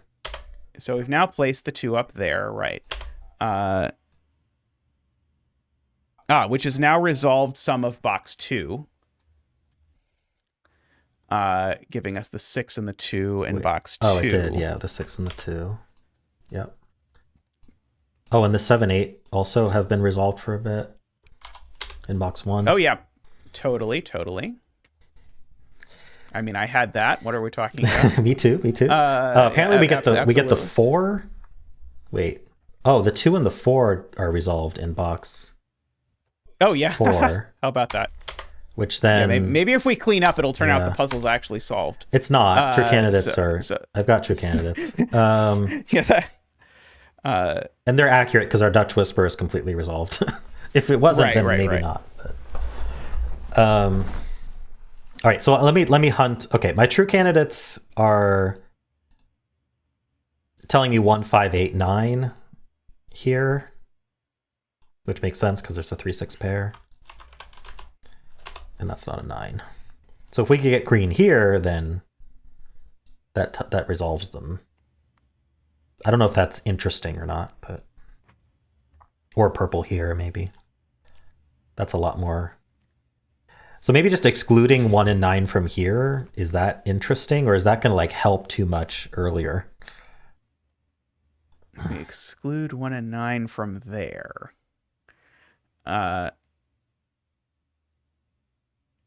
Let's see. This box is currently not. Okay, so one easy way to exclude 1 and 9 from there would be to put a little itty bitty Renbon there. We could also, because 2 and 8 are going in the row. That forces them to be consecutive, though. So what I thought maybe we could put an X sum there. So like there's a little X right here. That is So let's see what that does. Yeah, let's try it. Our puzzle's almost done. If we do that, forces them to be 3, 7. Yeah, I'm worried it might do something too early, but that's 3, 7. That's it 1. It doesn't seem any cells though. Would it have resolved the 1, 7 before the 1, 7 or 2, 8 on the double arrow? That would be the one step that it might have done. But I think the only reason why this cell, because the reason it can't be a 4, 6 is because it would create a 3, 4, 6 quadruple. Yeah. We don't like 3, 4, 6 quadruples very much. I mean, all you have to do is in the true candidates grid, just remove this Nabner and make sure that it makes the X remove not this forced. 3-length Nabner. Yeah, just it's still open. Okay, yeah. So I think that means we have to have really made all of these deductions in order for this to work. Yeah, and oops, I was going to put an X sum. Oh, right. I'm not putting an X in my grid. We're putting an X in your grid. Correct. But then the point of putting the X in your grid is that now these two cells can't be 1 or 9. So this cell's 1 or 9. And so that resolves our coloring. These 3 if are I 2, 4, color 6. correctly. Okay, this is basically what we get. Oh. Let me just double check. You said earlier that row 8 column 3 cannot be a 9, right? Correct. It is one or two only. Wow. Let me double check that. So, okay, so we have kind of skyscraper on 9s in column 3 and 5. So okay, yep. So either row 7 column 3 is a 9 or row 8 even column easier. 9 is placed in column or in row 8. Oh, there's a 9 in column 9. There's a 9 in column 6 and 4. There's a 9 in columns 1 and 2, and 9 can't be in box 9 or column 3. So row 8, column 5 is a 9. Okay. That's actually very sad because it was such a cool deduction. Aw. But anyway. So we got the 9 and 1 out of that.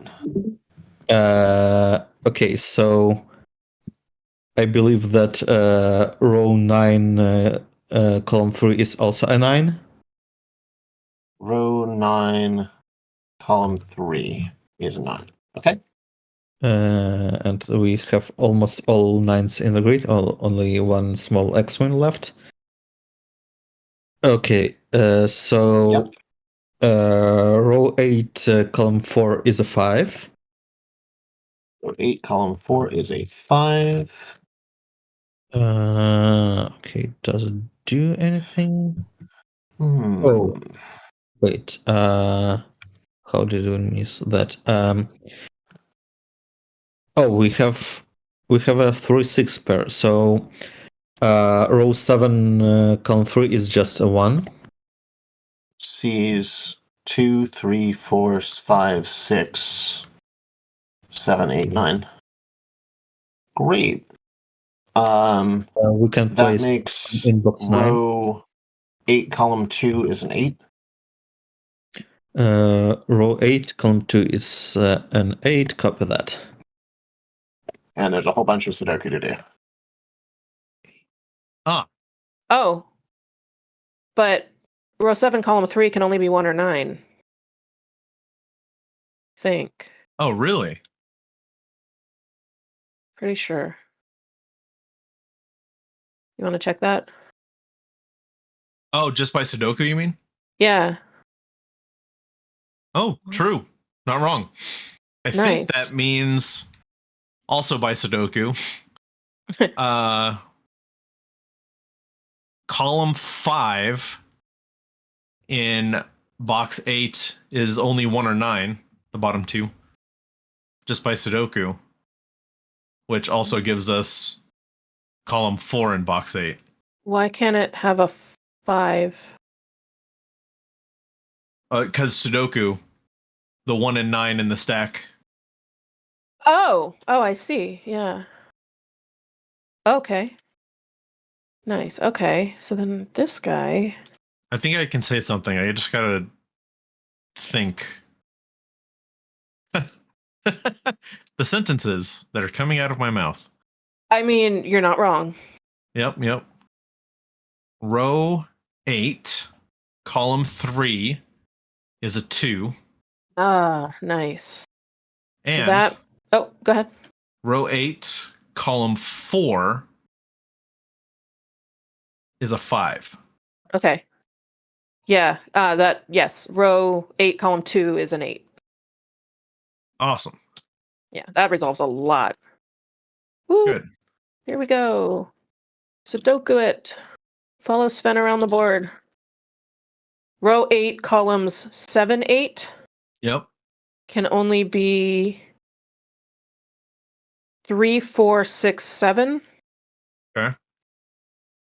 Don't know if that's helpful. 3, 4, 6, 7. That's a quad.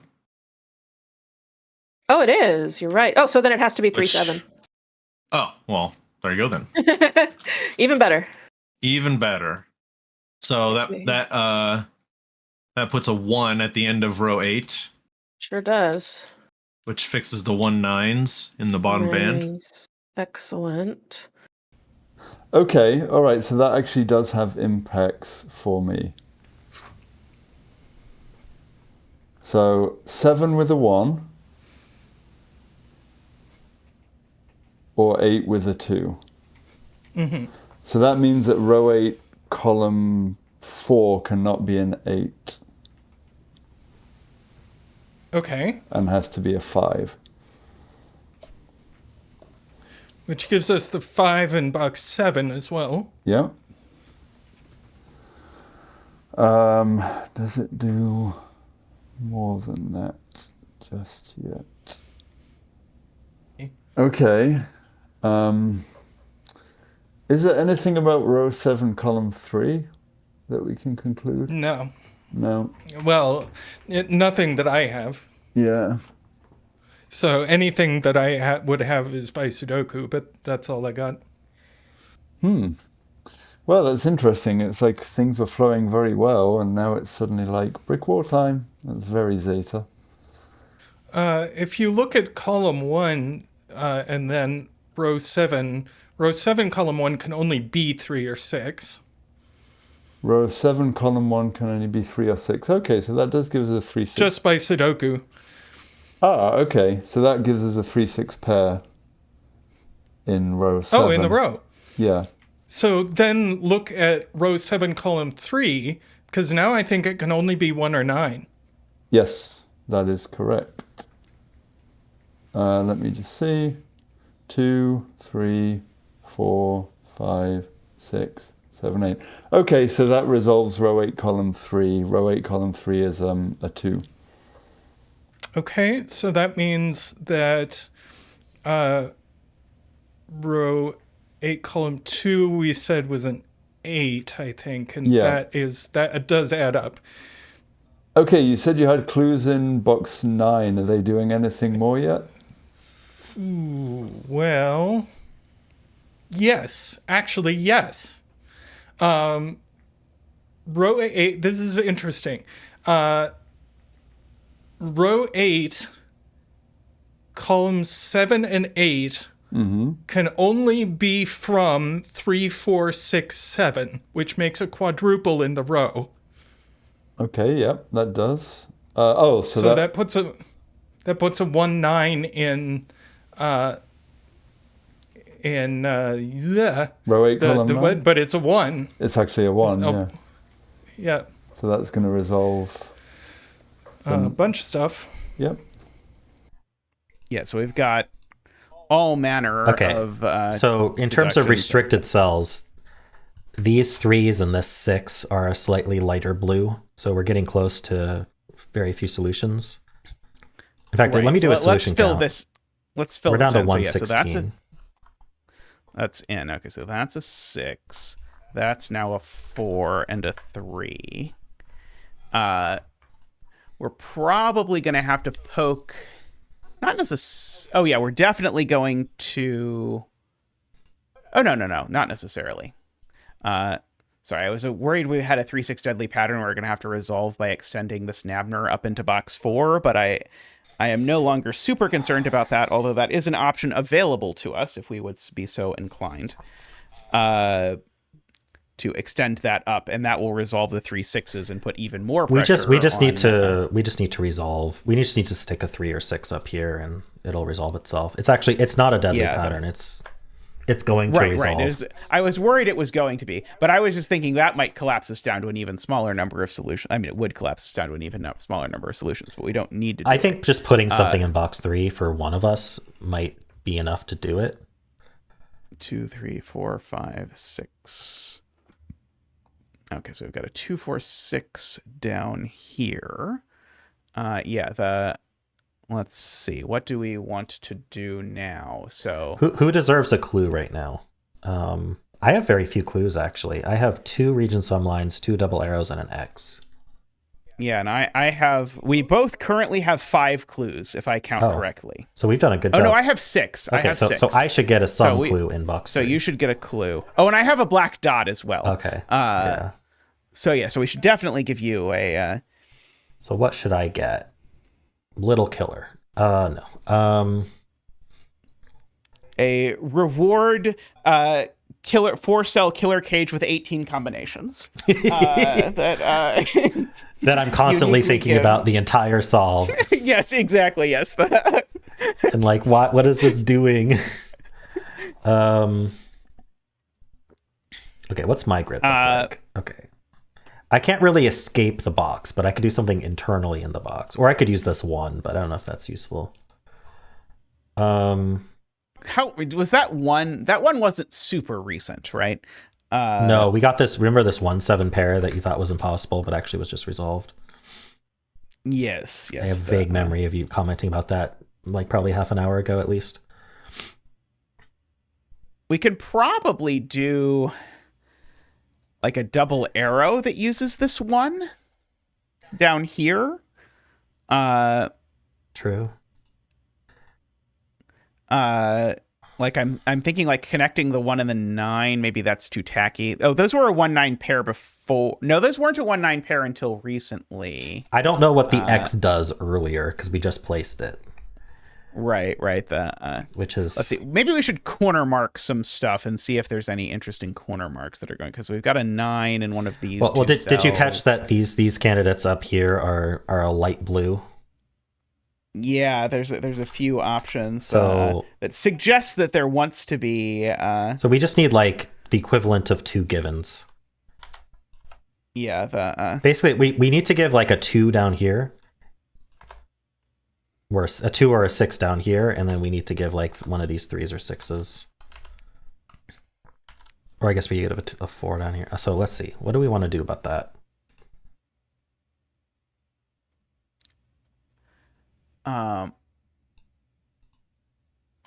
I was going to have a really elaborate deduction to conclude that cell wasn't 9. Okay, how about this? Draw a double arrow that does something like start here, go through these 2 cells, and end there. And I'll tell you why I think that does something interesting. And the reason is because I can't make this cell a 9 now, because then I would be saying that those two cells added to 10, but we know that they don't because the other one does. It also doesn't work as 5 for some reason. So it places the 8. It's not a 9. And if it was a 5, the sum would be 6, and we'd need 2 3s. Right. Or a 7 and a negative 1. Okay, so this little double arrow here gives the 8. Yep. The 5 and the 9, which places the 9 up here. And so that gets us real close. And then, okay, I need to draw this double arrow in. Right. And so these add to 9. So it's either 3, 6, or 7, 2. So this can't be a 4. Correct. Yes. We should remember the clue actually also does something. That is a good pointer. Yeah. Okay. Row 7, column 8 is not a 5. Row. Better yet, row 7, column 8 is an 8. Row 7, column 8 is an 8. Oh, resolves a bunch of things. 5, 8, 9. Okay. Yep, that's what I got. So let's see. Row 7, column 8 cannot be a 9. All right, that places 9 in the box. Sure does. It places 9 in box 3. Yep, that's what I was about to say. And then I think I can do more here in box 9 now, finally. All right, go for it. Yeah, row 7, column 8. Row 7, column 8 must be an 8. Got And it. then Nice. row 9, column 8 can only be a 2 or a 6. It can't be a 4. Alrighty. So, for interesting reasons, this is very, very cute. Row 7, column 8 cannot be a 9. Oh, okay. So that places a 9 in the row. Yes. Aha. And that places a 9 in box 3? Yes.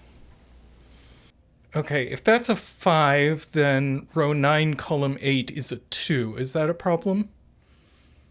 Row 7, column 8 is a 5, then row 9, column 8. Column 8 is a 2. I do not see that as a problem. And if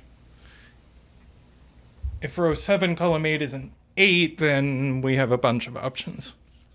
Okay, there's no way for that to work. Okay, I can say that row 9, column 8 is from 2, 3, or 6. I'm pretty sure. Okay. If it's a 6, then it... So you said if it was a 5, then if row 7, column 8 was a 5, then it would have to be a 2 in row 9, column 8. That's right. But that means then surely it can't be a 6, because it couldn't be 6, 8, right? If it was 6, then would that mean row 7, column 8 is an 8? Yes! Oh, yes! That's great. Okay, so it's not 6, it's 2 or 3. Yep. Okay, so now that limits us. Okay, so if it's a 2, now I have some. Okay, if that's a 2, then this is 4 or 7. If that's a 3, this is a 6. So row 8, column 8 is never a 3. Okay. And row 8, column 7 is never a 7.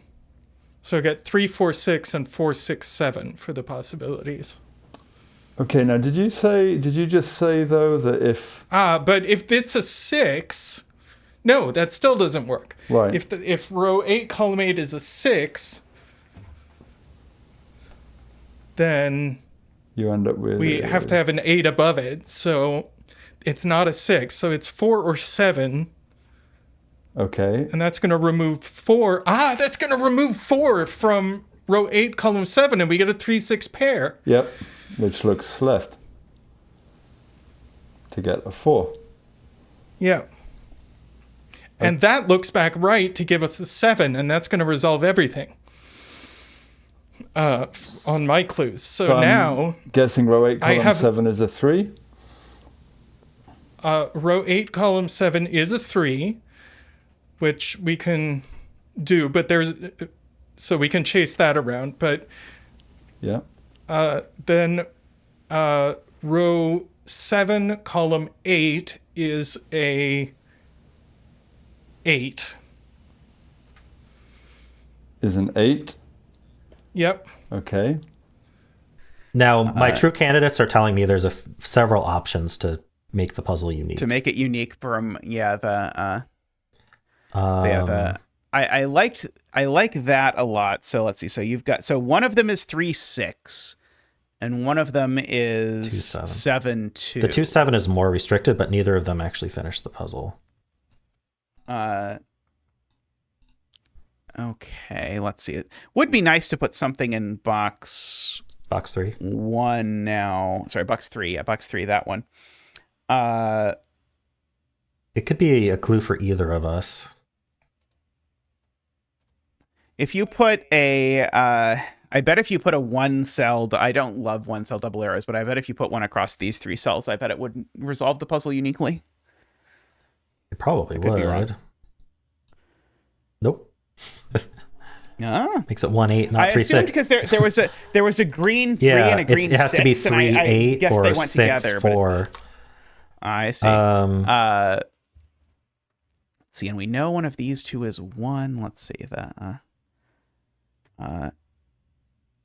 Yeah, I just want to avoid putting anything that is at all strong because I don't want it to mess up any of the earlier stuff. I have a funny idea, but let me see what it would do.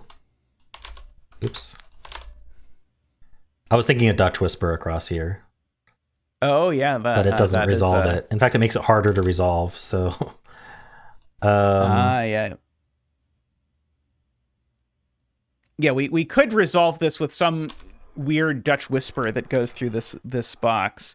What were the candidates for this cell before that last double arrow was put in? Was this cell like wide open before that? Yeah, like lots of options. Okay, so we should put a 1-cell Dutch whisper with this. I think. Okay. Possibly.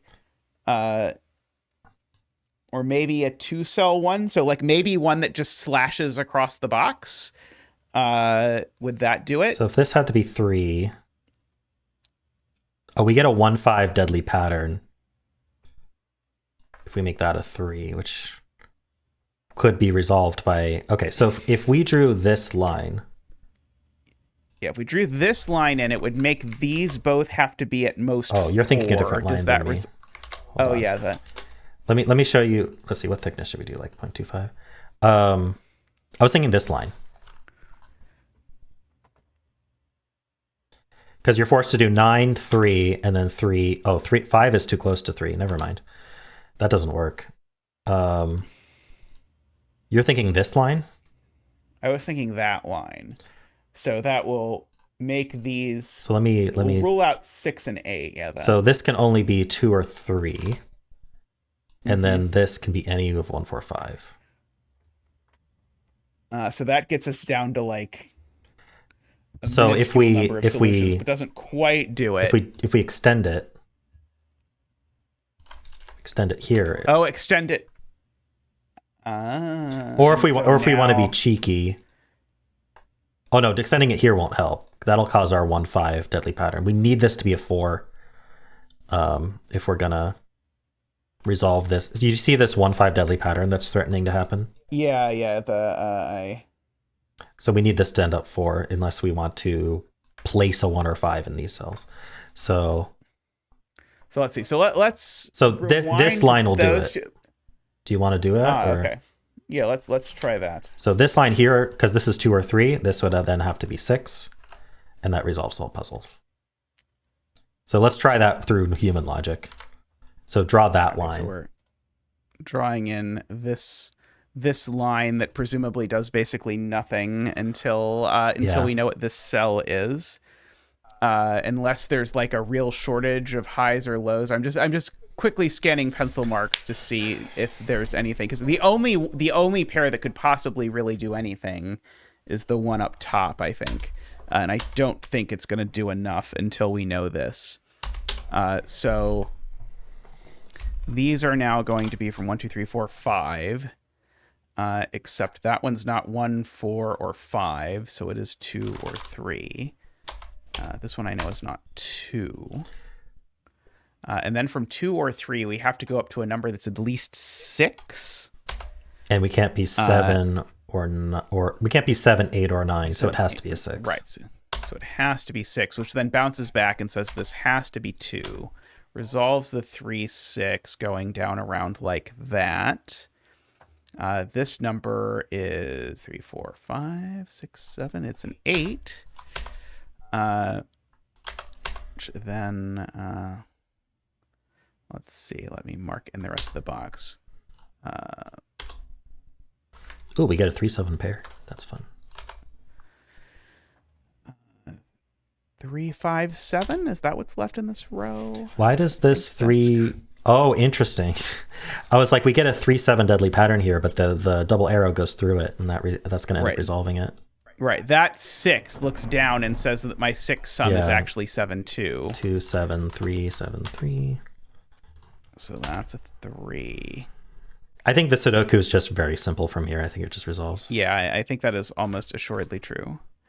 So that's not a 3. That's not a 5. Somehow I am worse at the Sudoku than you are, it would seem. No surprise to anyone who's watched any of us for any amount of time. No 7 there, no 3 there. Okay, how can there be a cell marked 4, 6 and no other? Okay, there we go. That's the cell. Because this I have too many candidates in this column. These aren't twos. Those aren't 2. So that's all. That's definitely the 2. And these are a 4, 6. Okay, so I've got a 4, 6 pair in this column. So this must be 3, 7, or 8, and that's going to do it, because now there's a 7 and an 8 looking at it. So it is a 3, that is a 7, that is a 5. And so now these are a 1, 4, I guess. I'm confused as to how this resolves. But 5 looks down there, giving me the 1 and the 5. Oh, we have a and 5 the 1 there. that's back up, giving 4 and the 1. That 3 looked over and gave me the 5 and the 3. The 3 and the 7 looked down in there and gave us an 8. Which gives us a 3 and a 7. And that 6 gives us the 4 and the 6 and the 4 and the 6. Yeah, it resolves. Woohoo! And we got the same solution as each other. Excellent. And the same solution as the true candidates. Right, and the same solution as true candidates, which is always a great sign. And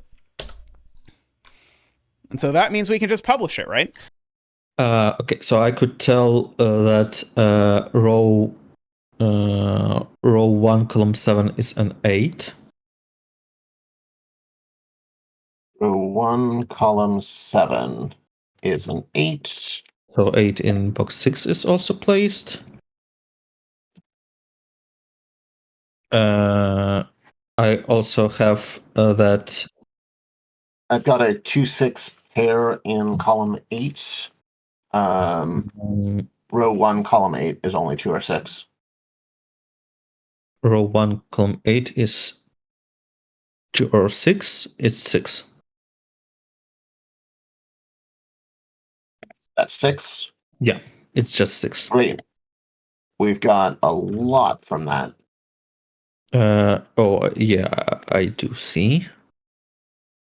What do we have here? That's 2. It should be just finishing by Sudoku, I think. It's almost just finishing by Sudoku. I think I have one more clue.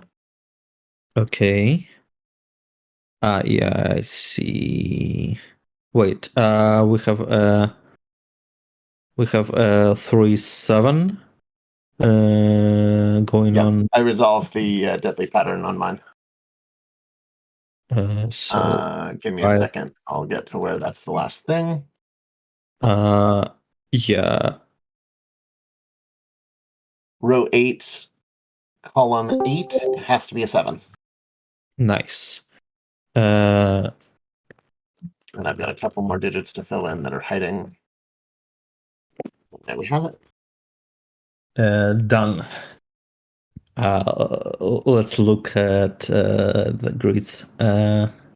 Virtual? Yeah. Oh. Oh, Nabner. Nice.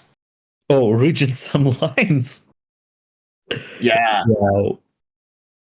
It explains why my math was wrong. Oh, cool. You had... Oh, so you know that it's at most 17, but you don't know it's exactly 17 in box. Exactly. Ah. The mistake I made was going, it must be 15, instead of going, it's 15, 16, or 17. It's like, right. Yeah. Right. So, like, imagine how I was confused when you said that this line cannot be 5 or 7. Like, Yes. it doesn't end up. It just doesn't work. Yeah, because like at this point we had 5-6 pencil mark in row 1, column 1. So so it's 4-7. Everything else, cool. Yep. Nice. Wow. That places the 8 in box 3, which places the 8 in. Wait, it does? Oh, there was some information that I did not tell you. I was like, it doesn't for me. Right, that I did just now. Okay. Row 1, column 9. Yeah. Row 1, column 9. Yep, can only be a 2 or a 3. Okay. That does place the 8. And then that places the 8, which places the 8 in Box 6. the last 8 in the grid, I think. Yeah. Yeah, that's the last 8. Box 6. Yeah. So this is a 3 something pair. 3-7 pair? Yeah. Stack Interesting. logic gives us a 7 in box 3. Sure does. Okay. I assume that 3-7 deadly pattern is going to be fixed by you. Yes, it will be. I see how Okay. it will be eventually. And then 2. Oh, we have 6. a 3-7 pair in column 7. Is that interesting? Oh, true. That gives us, well, not that, but I get 6 at the top of column 8. Oh, nice. Okay. And then 2 That resolves at a the top of bunch. column 9. Right. And then so on and so forth. Good. Okay, so this is well, that does a bunch at the bottom. Okay. So we get that 2 at the bottom of column 8. Yep. That resolves the 3-7. You're going to be very excited. Row good. 8, column 8 is a 7, which fixes the Nice. pair and gives us a whole bunch more. Oh, I think we're about basically done. Yeah. I have nothing else to help with, so It's just I hope we're Sudoku. done. Yeah. 5, 3, 5, 1, 5. Yeah, this is done. What's left? 1, 4, 3, 6. Oh, over here. I was like, how do I have 6 digits left and only 3 cells? I mean, 4 digits. This is a 4. This is a 1, and this is a 3. Yay! We did it! We did it. Sweet! That was fun. That was good. I liked it. Flowed really well. Yeah, no, great. That was beautiful.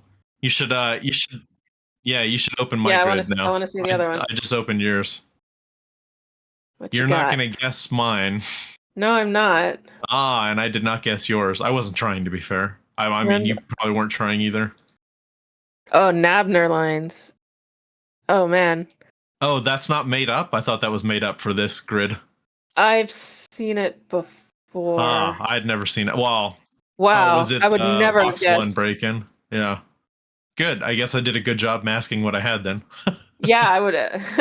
You can see how I was playing on that box 1 yes. region sums line. Yeah. Awesome. Yep. I did not guess it was a region sum line. That's awesome. It was a very useful region sums line. Yeah, that's super cool. Is an 8. Yep. Okay. And this just wreaks havoc across the puzzle. Yeah, I can see it's resolving a lot, so There's a 2 in column 8, a 5. Oh, wow, yeah, that's just going to do a lot. We have 6. So tell me about, we get to finish box 1. Okay, so now and that finishes, that gives us the 2 in box 3. What else can you, and that bounces down. Yeah, so basically I've completed row 1, that's 862. That's going to go down into box 6. It looks like it's pretty much resolving most everything for me. Let's see, can we just do it by Sudoku? I think we can. Yeah, like I don't have any more clues in play anymore. 4, 6, 5. Yeah, if I just do Sudoku, I got it. Okay, just give me one The sec. solution is correct.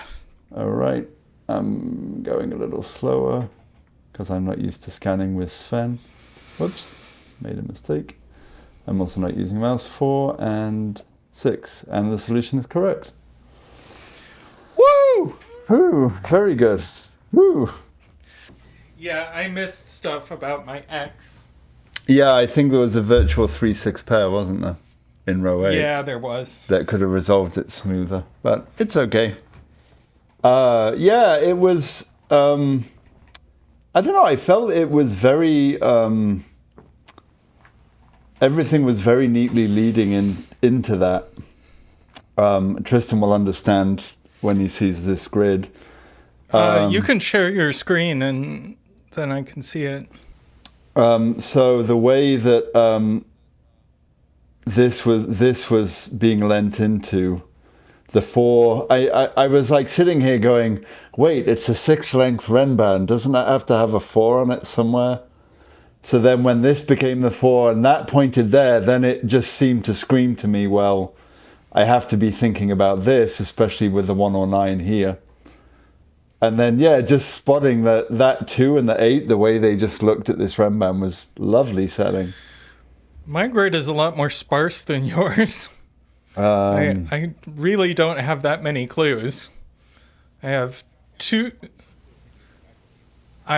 region sum lines. I have 3 double arrows, and I have an X.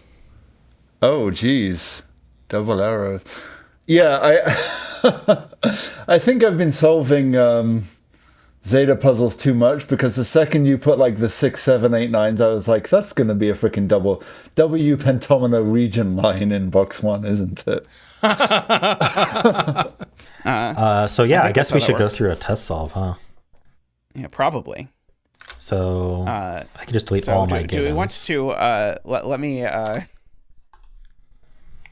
mean, I guess we have the video at worst, but I kind of want to just text you a version of my link just so that we have it somewhere.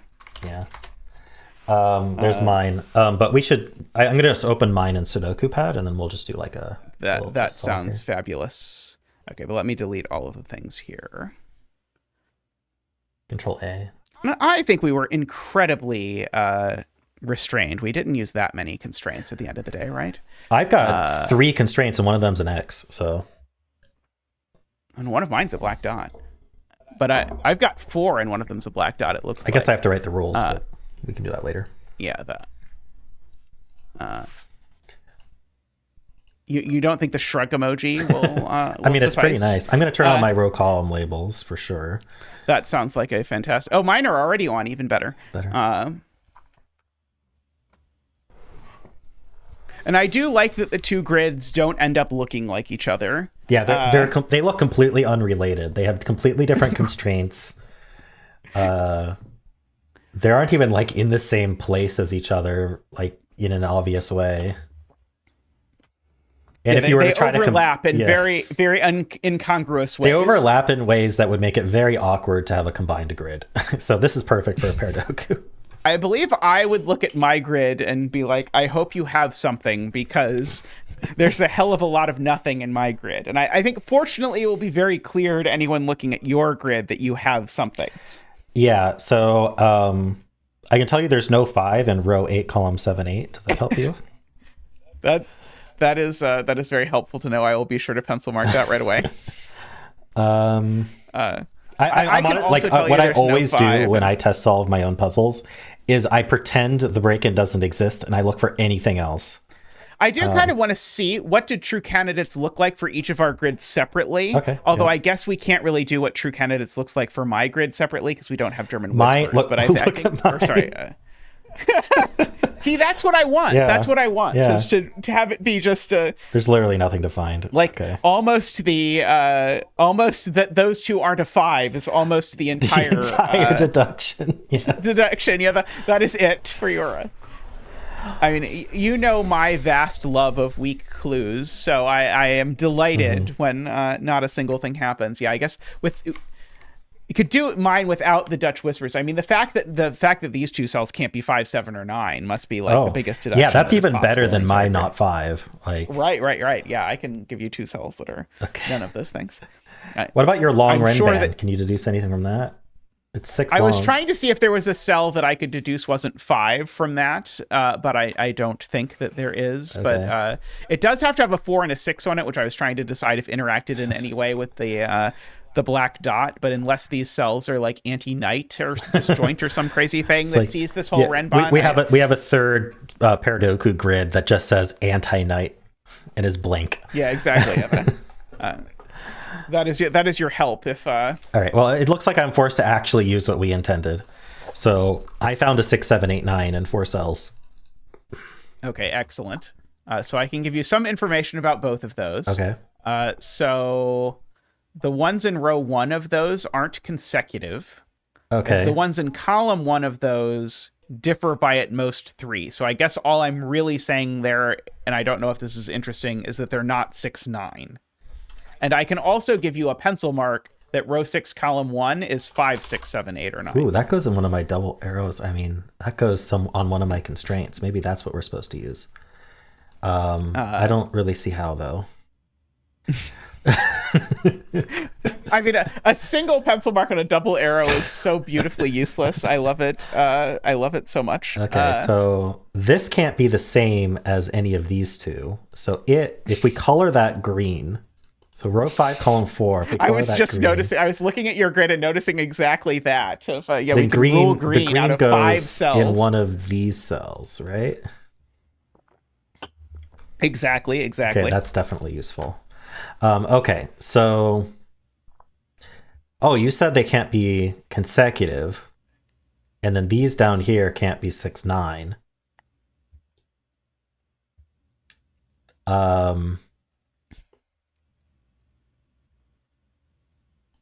Okay, so what I can tell you then is that these cells down here, the row 4, column 1, row 5, column 1, they can't actually be a 6. If we're not allowed to do 6, excellent. 9. So then, for inexplicable reasons, row 6, column 1 can't be a 5. Okay.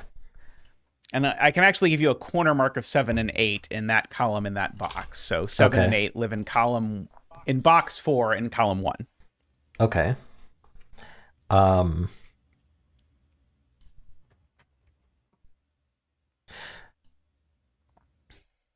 So,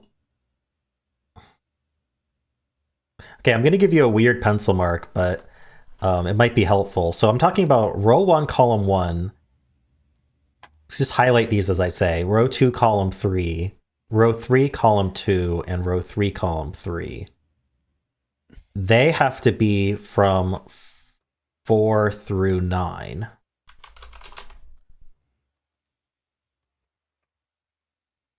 I wonder if that's interesting with this Dutch whisper. So then this row 1, column 1 can't be 7 or 8. Yes, that can't be 7 or 8. Was there more to... Wait, did I do that wrong? 1, 2... Sorry, yeah, they can't be 4 either. I thought about that a little bit wrong. In order to get that they can't be 4, you have to have concluded the sum isn't 17. But Yeah, you have enough information to know. I'm the sum isn't silently 17. concluding that these can't add to 17 because they're not consecutive. Because I'm now thinking the sum is 15 or 16. So the way I thought about this when I was setting it is that one of those two things in the sum in row 1 has to be a 9 because otherwise you can't get to 15. You sort of did this deduction in 2 steps before. One of these has to be a 9, otherwise you can't get to 15. Oh, right. So otherwise, 8-6 is the maximum. Right. So because you were saying they're not consecutive. Right. So if I don't include the 9, then I can do 6-8, which is only 14. Okay. So I've deduced on my own in a miraculous manner that row 1, column 4, 5 have to have a 9 in them. So that and I can also. Okay. Oh, sorry. And that removes 9 I from can row also. 1. Right. And I can also give you that row 2, column 6 is from 1, 2, 3, 4, 5. Because of the fact that we've already eaten out one of 6 and 7 and one of 8 and 9 in those 2 cells. Interesting. Okay. Well, if there's a 9 in one of those two and you said they can't be consecutive, then there's not an 8. There's not an 8. That's true. I can deduce that. So it's either 6-9 or 7-9. Mm-hmm.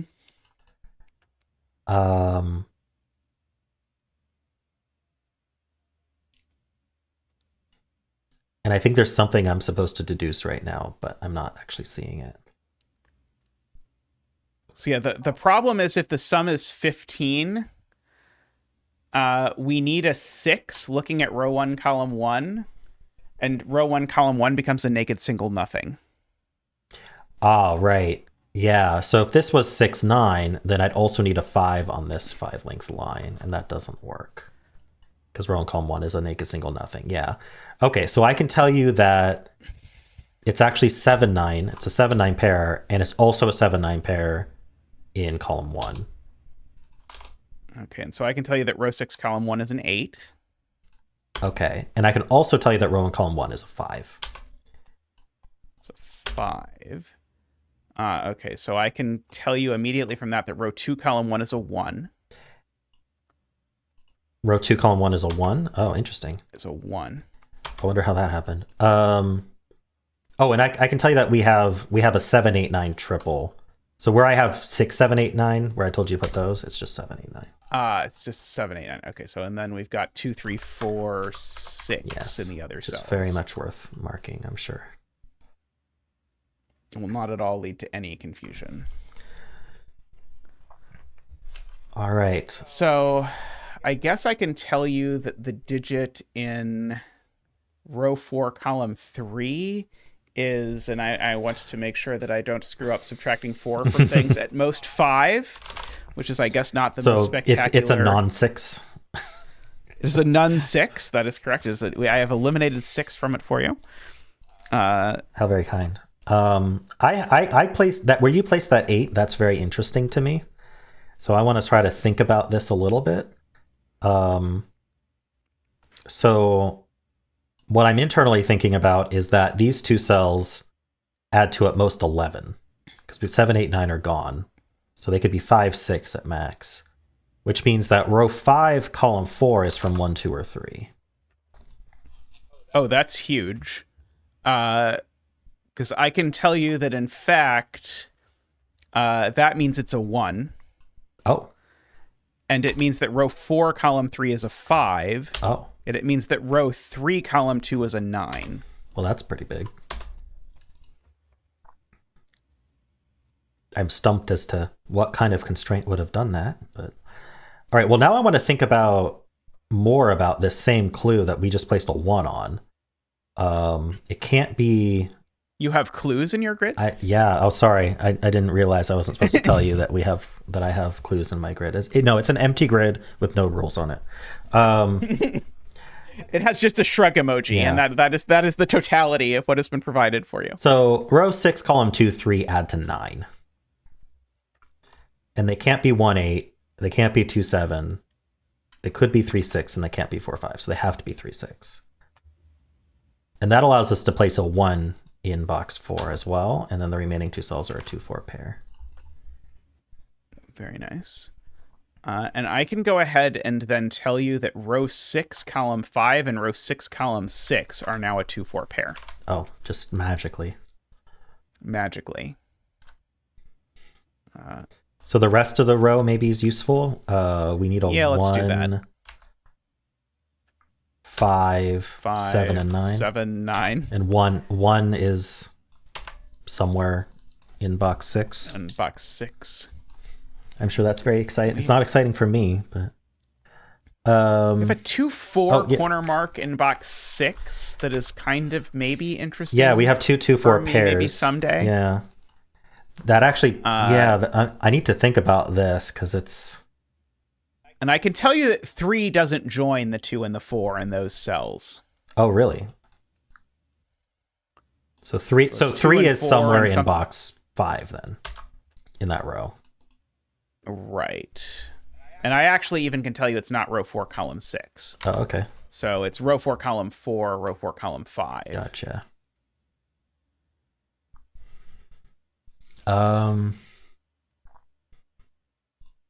So that means these add to at least 12? And this is at most 5. Okay, well, this isn't a 2. Okay, I'm going to do this a little bit at a time, but row 2, column 6 is not a 2 now. Okay. Does that help you? Okay, so... Does that help me? I can't say that it does, my friend. Okay. Well, we can't do 3, 9. Okay, so it's not a 3 either. So it looks like it's 4 or 5. And that's gonna... I mean, I don't know that it adds to 12, but I know it adds to at least 12. So we have to go at least 4, 8... Wait. Is this cell just only 8? I think the cell's now only 8. Yeah. Because if it's smaller than 8, I don't think the sum is big enough. Yeah, so we get an 8 there, because it can't be 7 or 9. Okay, so that gives us 7 and 8. Okay, so then these add to either 12 or 13. So it's either 2, 4, 6 or 2, 4, 7. 2, 4, 6 or 2, 4, 7. Yeah. And now I am meant to be the hero who sees that this can't be 2, 4, 7. For some reason. Do you remember why? Yeah, if it's 2, 4, yeah, if it's 2, 4, 7, the problem is that now this extra cell on this Nabner has to make it 2, 4, 7, 9, which then breaks the row. Okay, so that is a very amazing heroic spot that I'll never actually know why you said can't be 2, 4, 7. Exactly. So it's 2, 4, 6. And then I can tell you that actually row 4, column 6 just has to be a 9, I believe. Okay, so that does some stuff. And notably, it makes it so in row 6, we have the 1 and 9 limited to box 6. Oh, yeah, that's true. Okay, so I can tell you from that row 6, column 9 is definitely one of the 1 or 9. Oh, okay. So it's not 5 or 7. Correct. Also, I think you were supposed to tell me that row 2, column 6 is a 4. Because I think that's going to be somewhat necessary. I haven't told you that yet. But yes, you are indeed correct that it is a 4 somehow. Mysteriously. Yeah, that gives us the 2 and the 4. Ooh, does that help me? I don't see how that helps me. I'm hoping you have something. So, row 7, column 4, I can tell you is a 4. Oh, interesting. It's very suspicious. And yeah, and row 7, column 5 is a 2 or 8. Okay.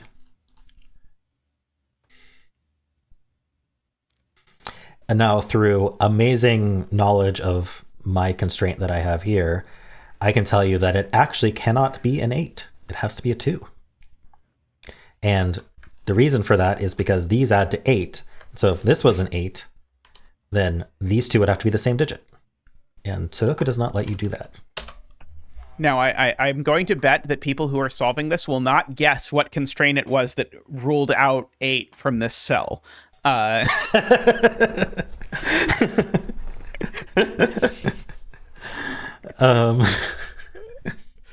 So that is going to tell me that row 6, column 9 is a 9. Digits. And in fact, row 6, column 7 and 8 are actually a 1-5 pair. So that places the 7 in the row. It does place the 7 in the row, much better than the way, which resolves the 9 and the 7 up round over there. Yeah.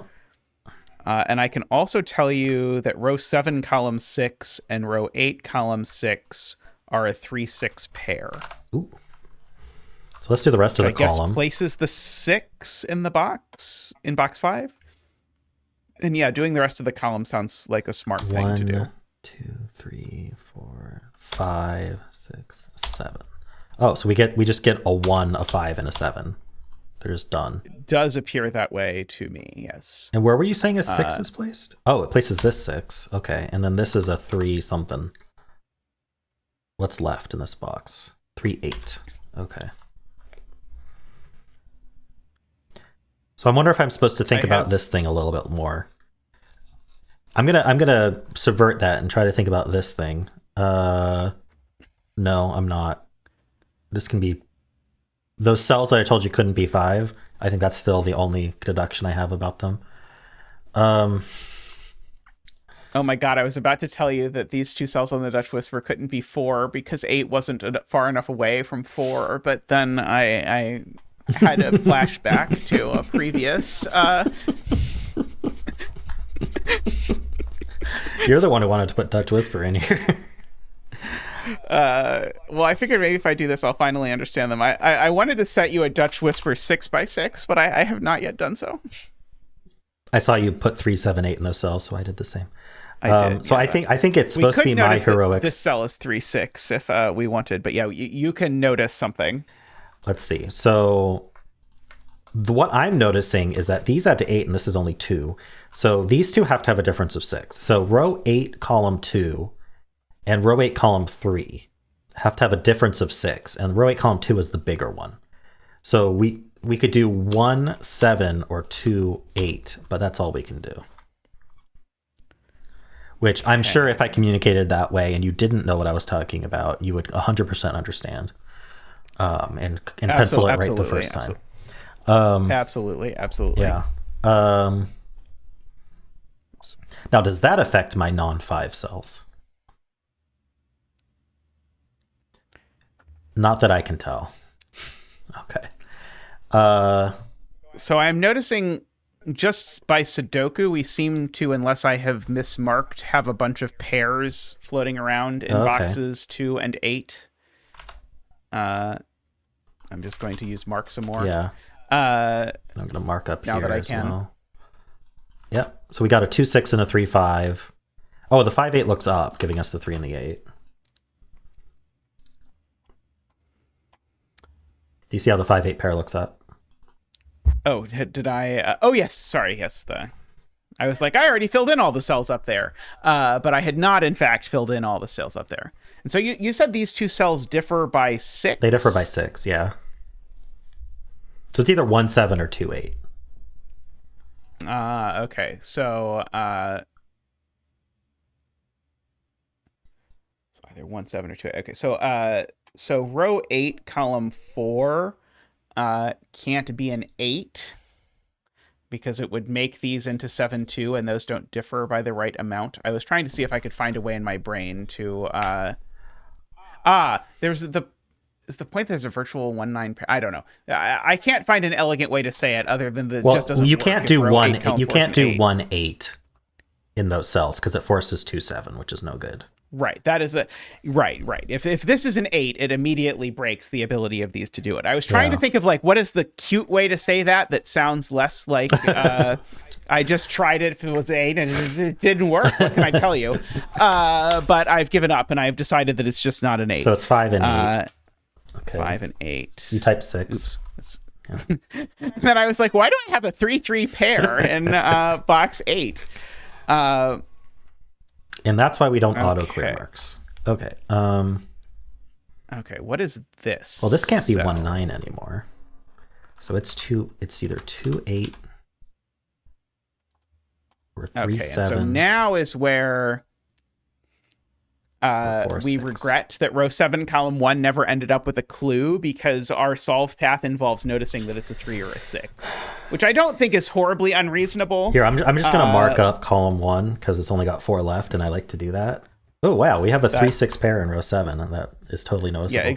Yeah, amazing. Yep, so that's not a 3. And so that tells me that row 7, column 3 and row 8, column 5 are a 1, 9 pair. Oh, we should color those. I'm going to use green and purple. It seems wise. Just so we remember that they're different. And so then row 8, column 3 sees a green and a purple. So it can't be. It's a 2. So it's 2 and then 8. Which removes 2, 8 as an option here. I mean, we're blowing through this puzzle. People are going to solve this. I mean, this is going to be like a 2-star puzzle, right? I mean, look how many digits we have in the grid after 20 minutes. I know, right? It takes almost no time to solve this puzzle, even as a pair. Yes, that. I'm getting a bunch of digits in box 1 and I enjoy how you 4. say even as a pair, as though having me here only could possibly make it worse. So we have a purple in column 3. Oh, good. We did not break the puzzle because of my attempting to remove 4 from a Dutch whisper incorrectly. Well, the whole point of Pairdoku is that it's actually harder than doing the puzzle on your own. Than regular Joku. Yeah. That's all I'm saying. All right, so we get the 5 and the 7 in box 7. You've got more pencil marking to do in box 7, basically. Right. So that I can pencil mark all of these, except this one is the 1 or the 9 for sure. That's the purple 1-9, I will note. Yeah. And these aren't 3 or 6, so in fact that is 5 and that is 7. I see what my non-5 cells are doing now, which is... I'm glad I pencil marked those. I found green in row 8, and green in row 8 is row 8, column 9, so it has to be a 1. And that gives us what green and purple are. Okay, excellent. I think...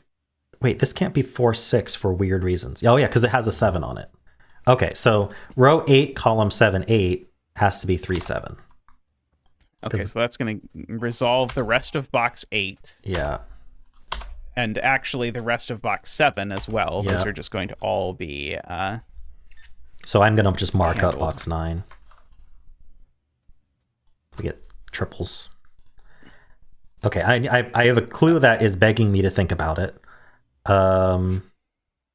Ooh, that's kind of fun. That, yeah, row 7, column 8 can't be a 9.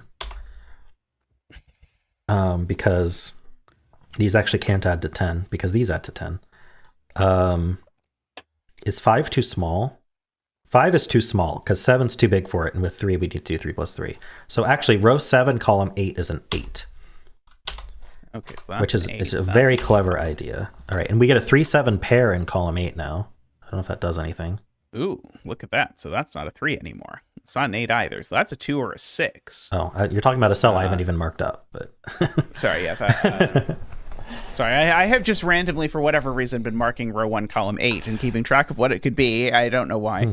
So it's not a 3, so it's only 2 or 6. Gotcha. Yep. So that makes a 2-4-6 triple in the column 8. That does make a 2-4-6 triple. So what are these? 8. These are not 4 or 6. And I know this one's the 9 by Sudoku, but I'm curious. The thing I was trying to decide is someone going to try and force this Dutch whisper from these candidates rather than seeing that this okay, is so 9. Yeah, the 9 in box 3 is placed, and our 9s are done now. Yeah, because we have 8 9s in the grid, so yeah. I guess hopefully they see that that's a 9 rather than doing this. But I think they might... I mean, they could rule out like 3. This can't be a 3 is, I guess, the only thing you can conclude by sort of like brute force there. Yeah. But then once this is a 9, 6 is too close to 9, right? 6 is really too close to 9, not just... I have a fun deduction. So row 9, column 8 can't be a 4. Excellent. Which gives us a 2-6 pair in the column now. So we can place a 4. So that places a 4 there. Excellent. So those numbers aren't 4. I can deduce for you that row 1, column 8 is a 6. Oh, that gives us the 2. And row 1, column 9 is a 2. You said row 1, column 9 is a 2? Yes. Oh, well, it looks like we're just finishing the puzzle at this point. I can tell you that row 8, column 8 is now a 7. Is it going to turn out we don't need this extra segment of the whisper line? I think... Oh, no, we need it to resolve... No, that's not going to work. Up. Sorry, you told me row 8, column what is a what? Row 8, column 8 is a 7. It's a 7, so that's a 7. That's we don't need that that's whisper line. I'm finished. Oops. Okay. Excellent. So we can no embedded shorten solution. That to... Those lazy setters these days, let me tell you. So we can shorten that by just to make it even less appealing to look at the German whispers until it is time. Yeah, so we'll shorten this line here. It happened to be the Dutch Whisper, which true candidates couldn't tell us that we were already unique without that extra little bit. I think it's because we actually started by drawing that in before we drew in the part we actually needed. Right. So I don't think we didn't extend it to solve it. We did it the other way around. Right. But that is good. This is why we test solve, people. So the hardest deduction may have been finding the 3, 6 in row 7, column 1, but I mean, people are going to mark up a column that has 4 cells left, right? Especially when it's got 2 cells looking at it from the other side. I think that's fair. Yeah. I mean, I think the hardest part about this puzzle is going to be figuring out what things to communicate. Yeah. Because I think what to communicate and then how to use it, because I think we did a good job of making it so the things to communicate aren't just pencil marks. You have to think about it. You have to think about what the other person is communicating to you more deeply than just like, oh, this is a 7, 8, 9.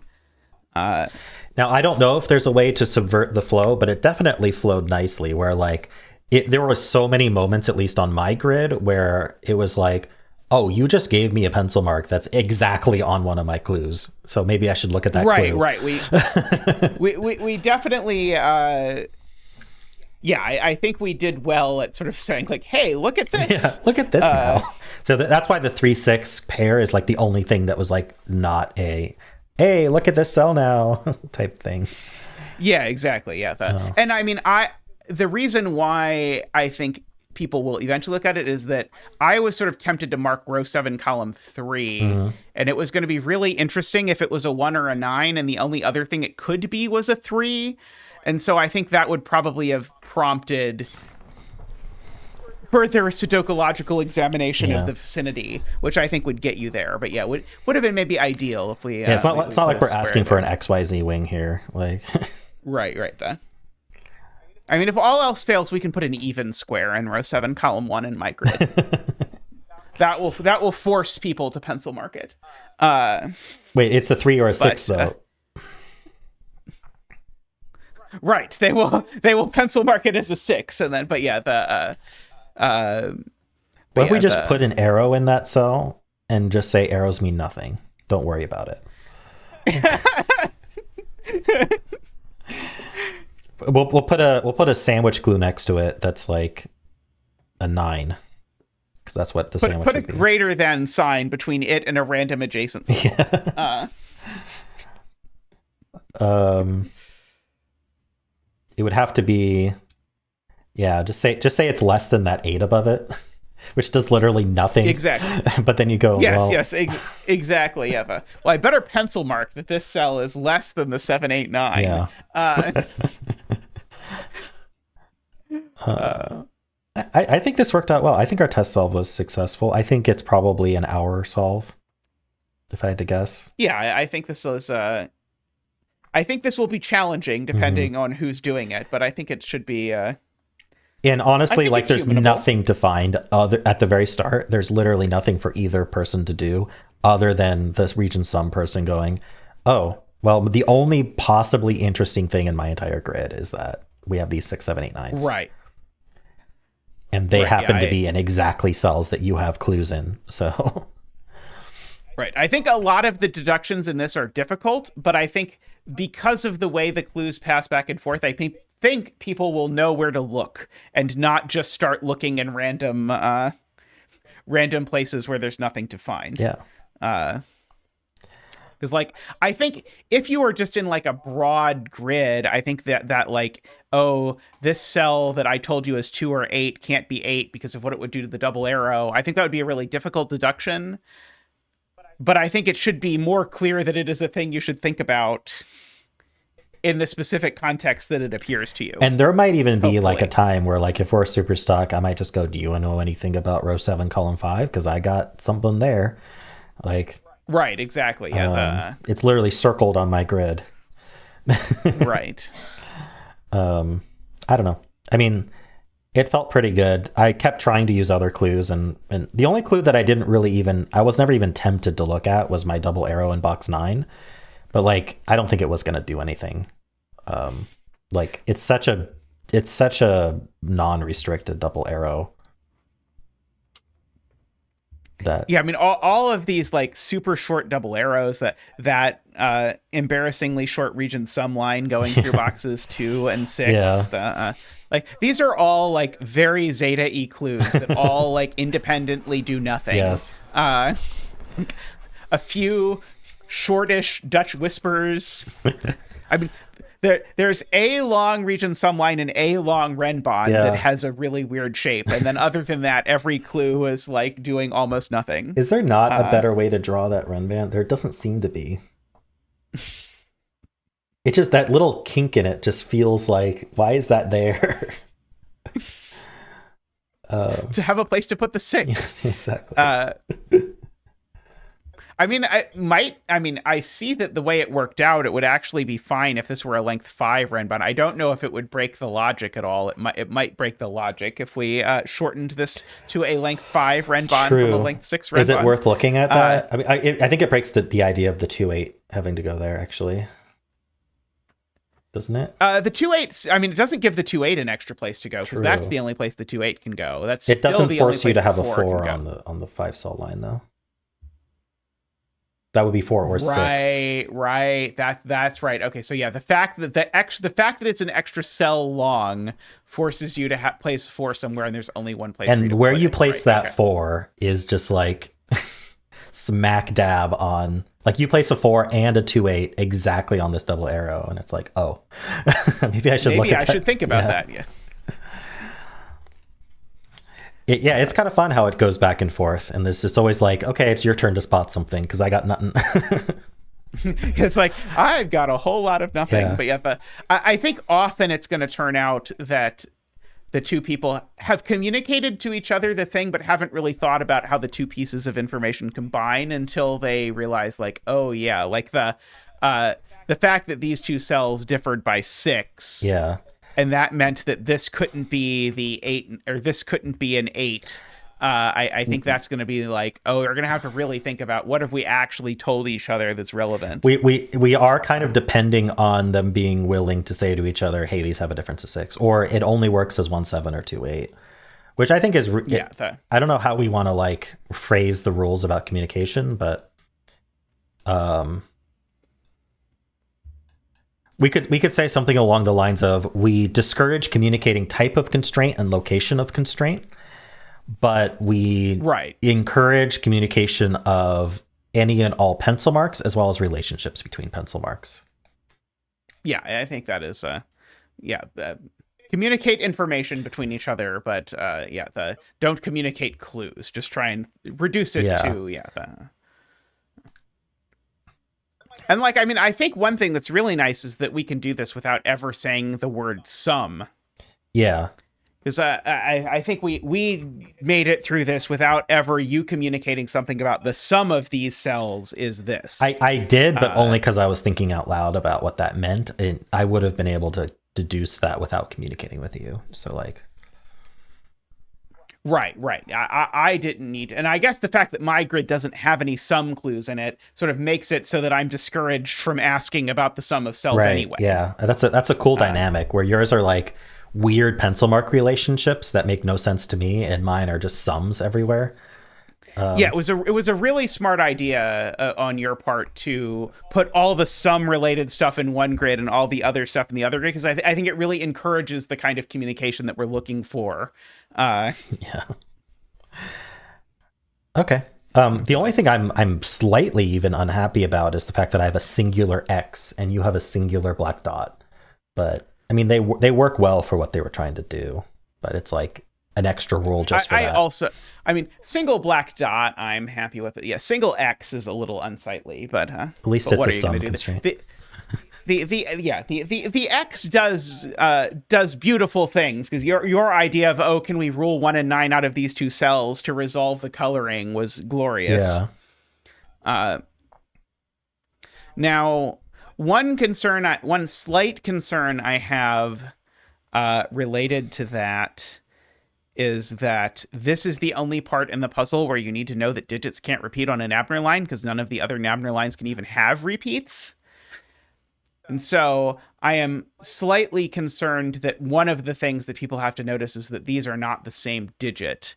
And I'm worried that people might forget that that's a thing. Might forget that that is part of the rules because it's not, it doesn't show up until the end. I don't know if that's good.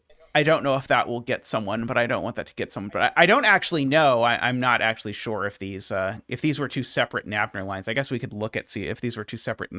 We don't have Dutch whispers, but we could look at, does it have more solutions or is it still unique even if you don't use that? But I can take a look. Yeah, we've got our. It is not unique without that deduction. It's not unique without that deduction. Fascinating. You have to use the 1-9 pair. Nice. Okay. Well, we can probably emphasize in the rules that is part of it. Yeah. I mean, your rules will say digits can't repeat on an Abner line. So. Right. And that might actually point things out more specifically. It's like, why would you include that rule? Oh, this one line here, these digits can't be the same. Yeah, just mark it at the beginning of like, oh, I'm sure I'm later going to need to color these two cells because it's the only place that that comes up. But yeah, I that might be the kind of thing that would be a sticking point for me after I read the rules and then thought about something else for 45 minutes. And then if I wasn't familiar with the rules, might come back and be like, wait, what? Yeah, so I think there's a few sticking points. I think the opening is a sticking point, just the break-in, which was absolutely preserved. The non-repeat on the Nabner, I agree, could be a sticking point. The 3-6 pair could be a sticking point. I feel like maybe something to do with the, like, my second region sum line, like forcing that 8. Like that feels a bit like a bit of a jump, but like, I mean, you gotta. Yeah, you have to identify the fact that, oh, this 2-4 pencil mark tells me that neither of these cells is a 3, or none of these cells are a 3. Yeah. But I think you're very motivated to ask. Yeah. Well, we both have clues in exactly those 3 cells. And I'm like, ooh, I know stuff about that. And you're like, ooh, I know stuff about that. And it's like, okay, that sounds important then. So yeah, I'm really curious to see what like testers have to say, or what in general people trying this as a pair, like what your experience was. So definitely leave a comment below about if you did give this a try with a buddy and how that went, or if you tried it on your own and how that went. And yeah, I'd absolutely love to hear and see it if anyone does this, because I'm very happy with how this came out. Hopefully you will also be happy if you did it. Yeah, so not throwing fruit at the screen or whatever. If you're watching this on my channel, definitely check out Zetamath Does Puzzles. He has mostly streams and some videos related to Sudoku.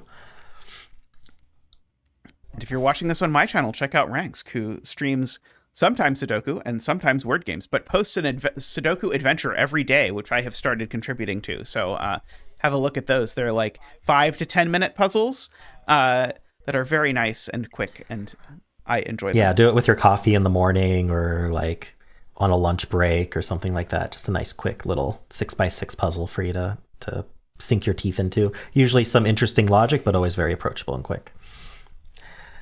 All right. Well, thank you for doing these with me, Zeta. I really enjoy doing these with you. I'm sure we'll solve more. I've been greatly enjoying this. We'll solve more in the future, maybe set more in the future. Maybe this is how Pairdokus get into the ecosystem, is we just set them. I make videos. Absolutely. We set them, and then we wait 6 months, and then we try and solve this. Exactly. Yes. Both you and I solve enough puzzles that we'll have forgotten everything, and then... Oh, yeah. I mean, I ran into that just recently where you were solving a puzzle I set, and I completely forgot the entire solve path, so I couldn't help. Anyway, thanks for watching, everybody. And Thank you. If you would, leave a like, subscribe, kind comment below. Check out Zetamath's channel. Check out my channel if you haven't, and we'll see you next time.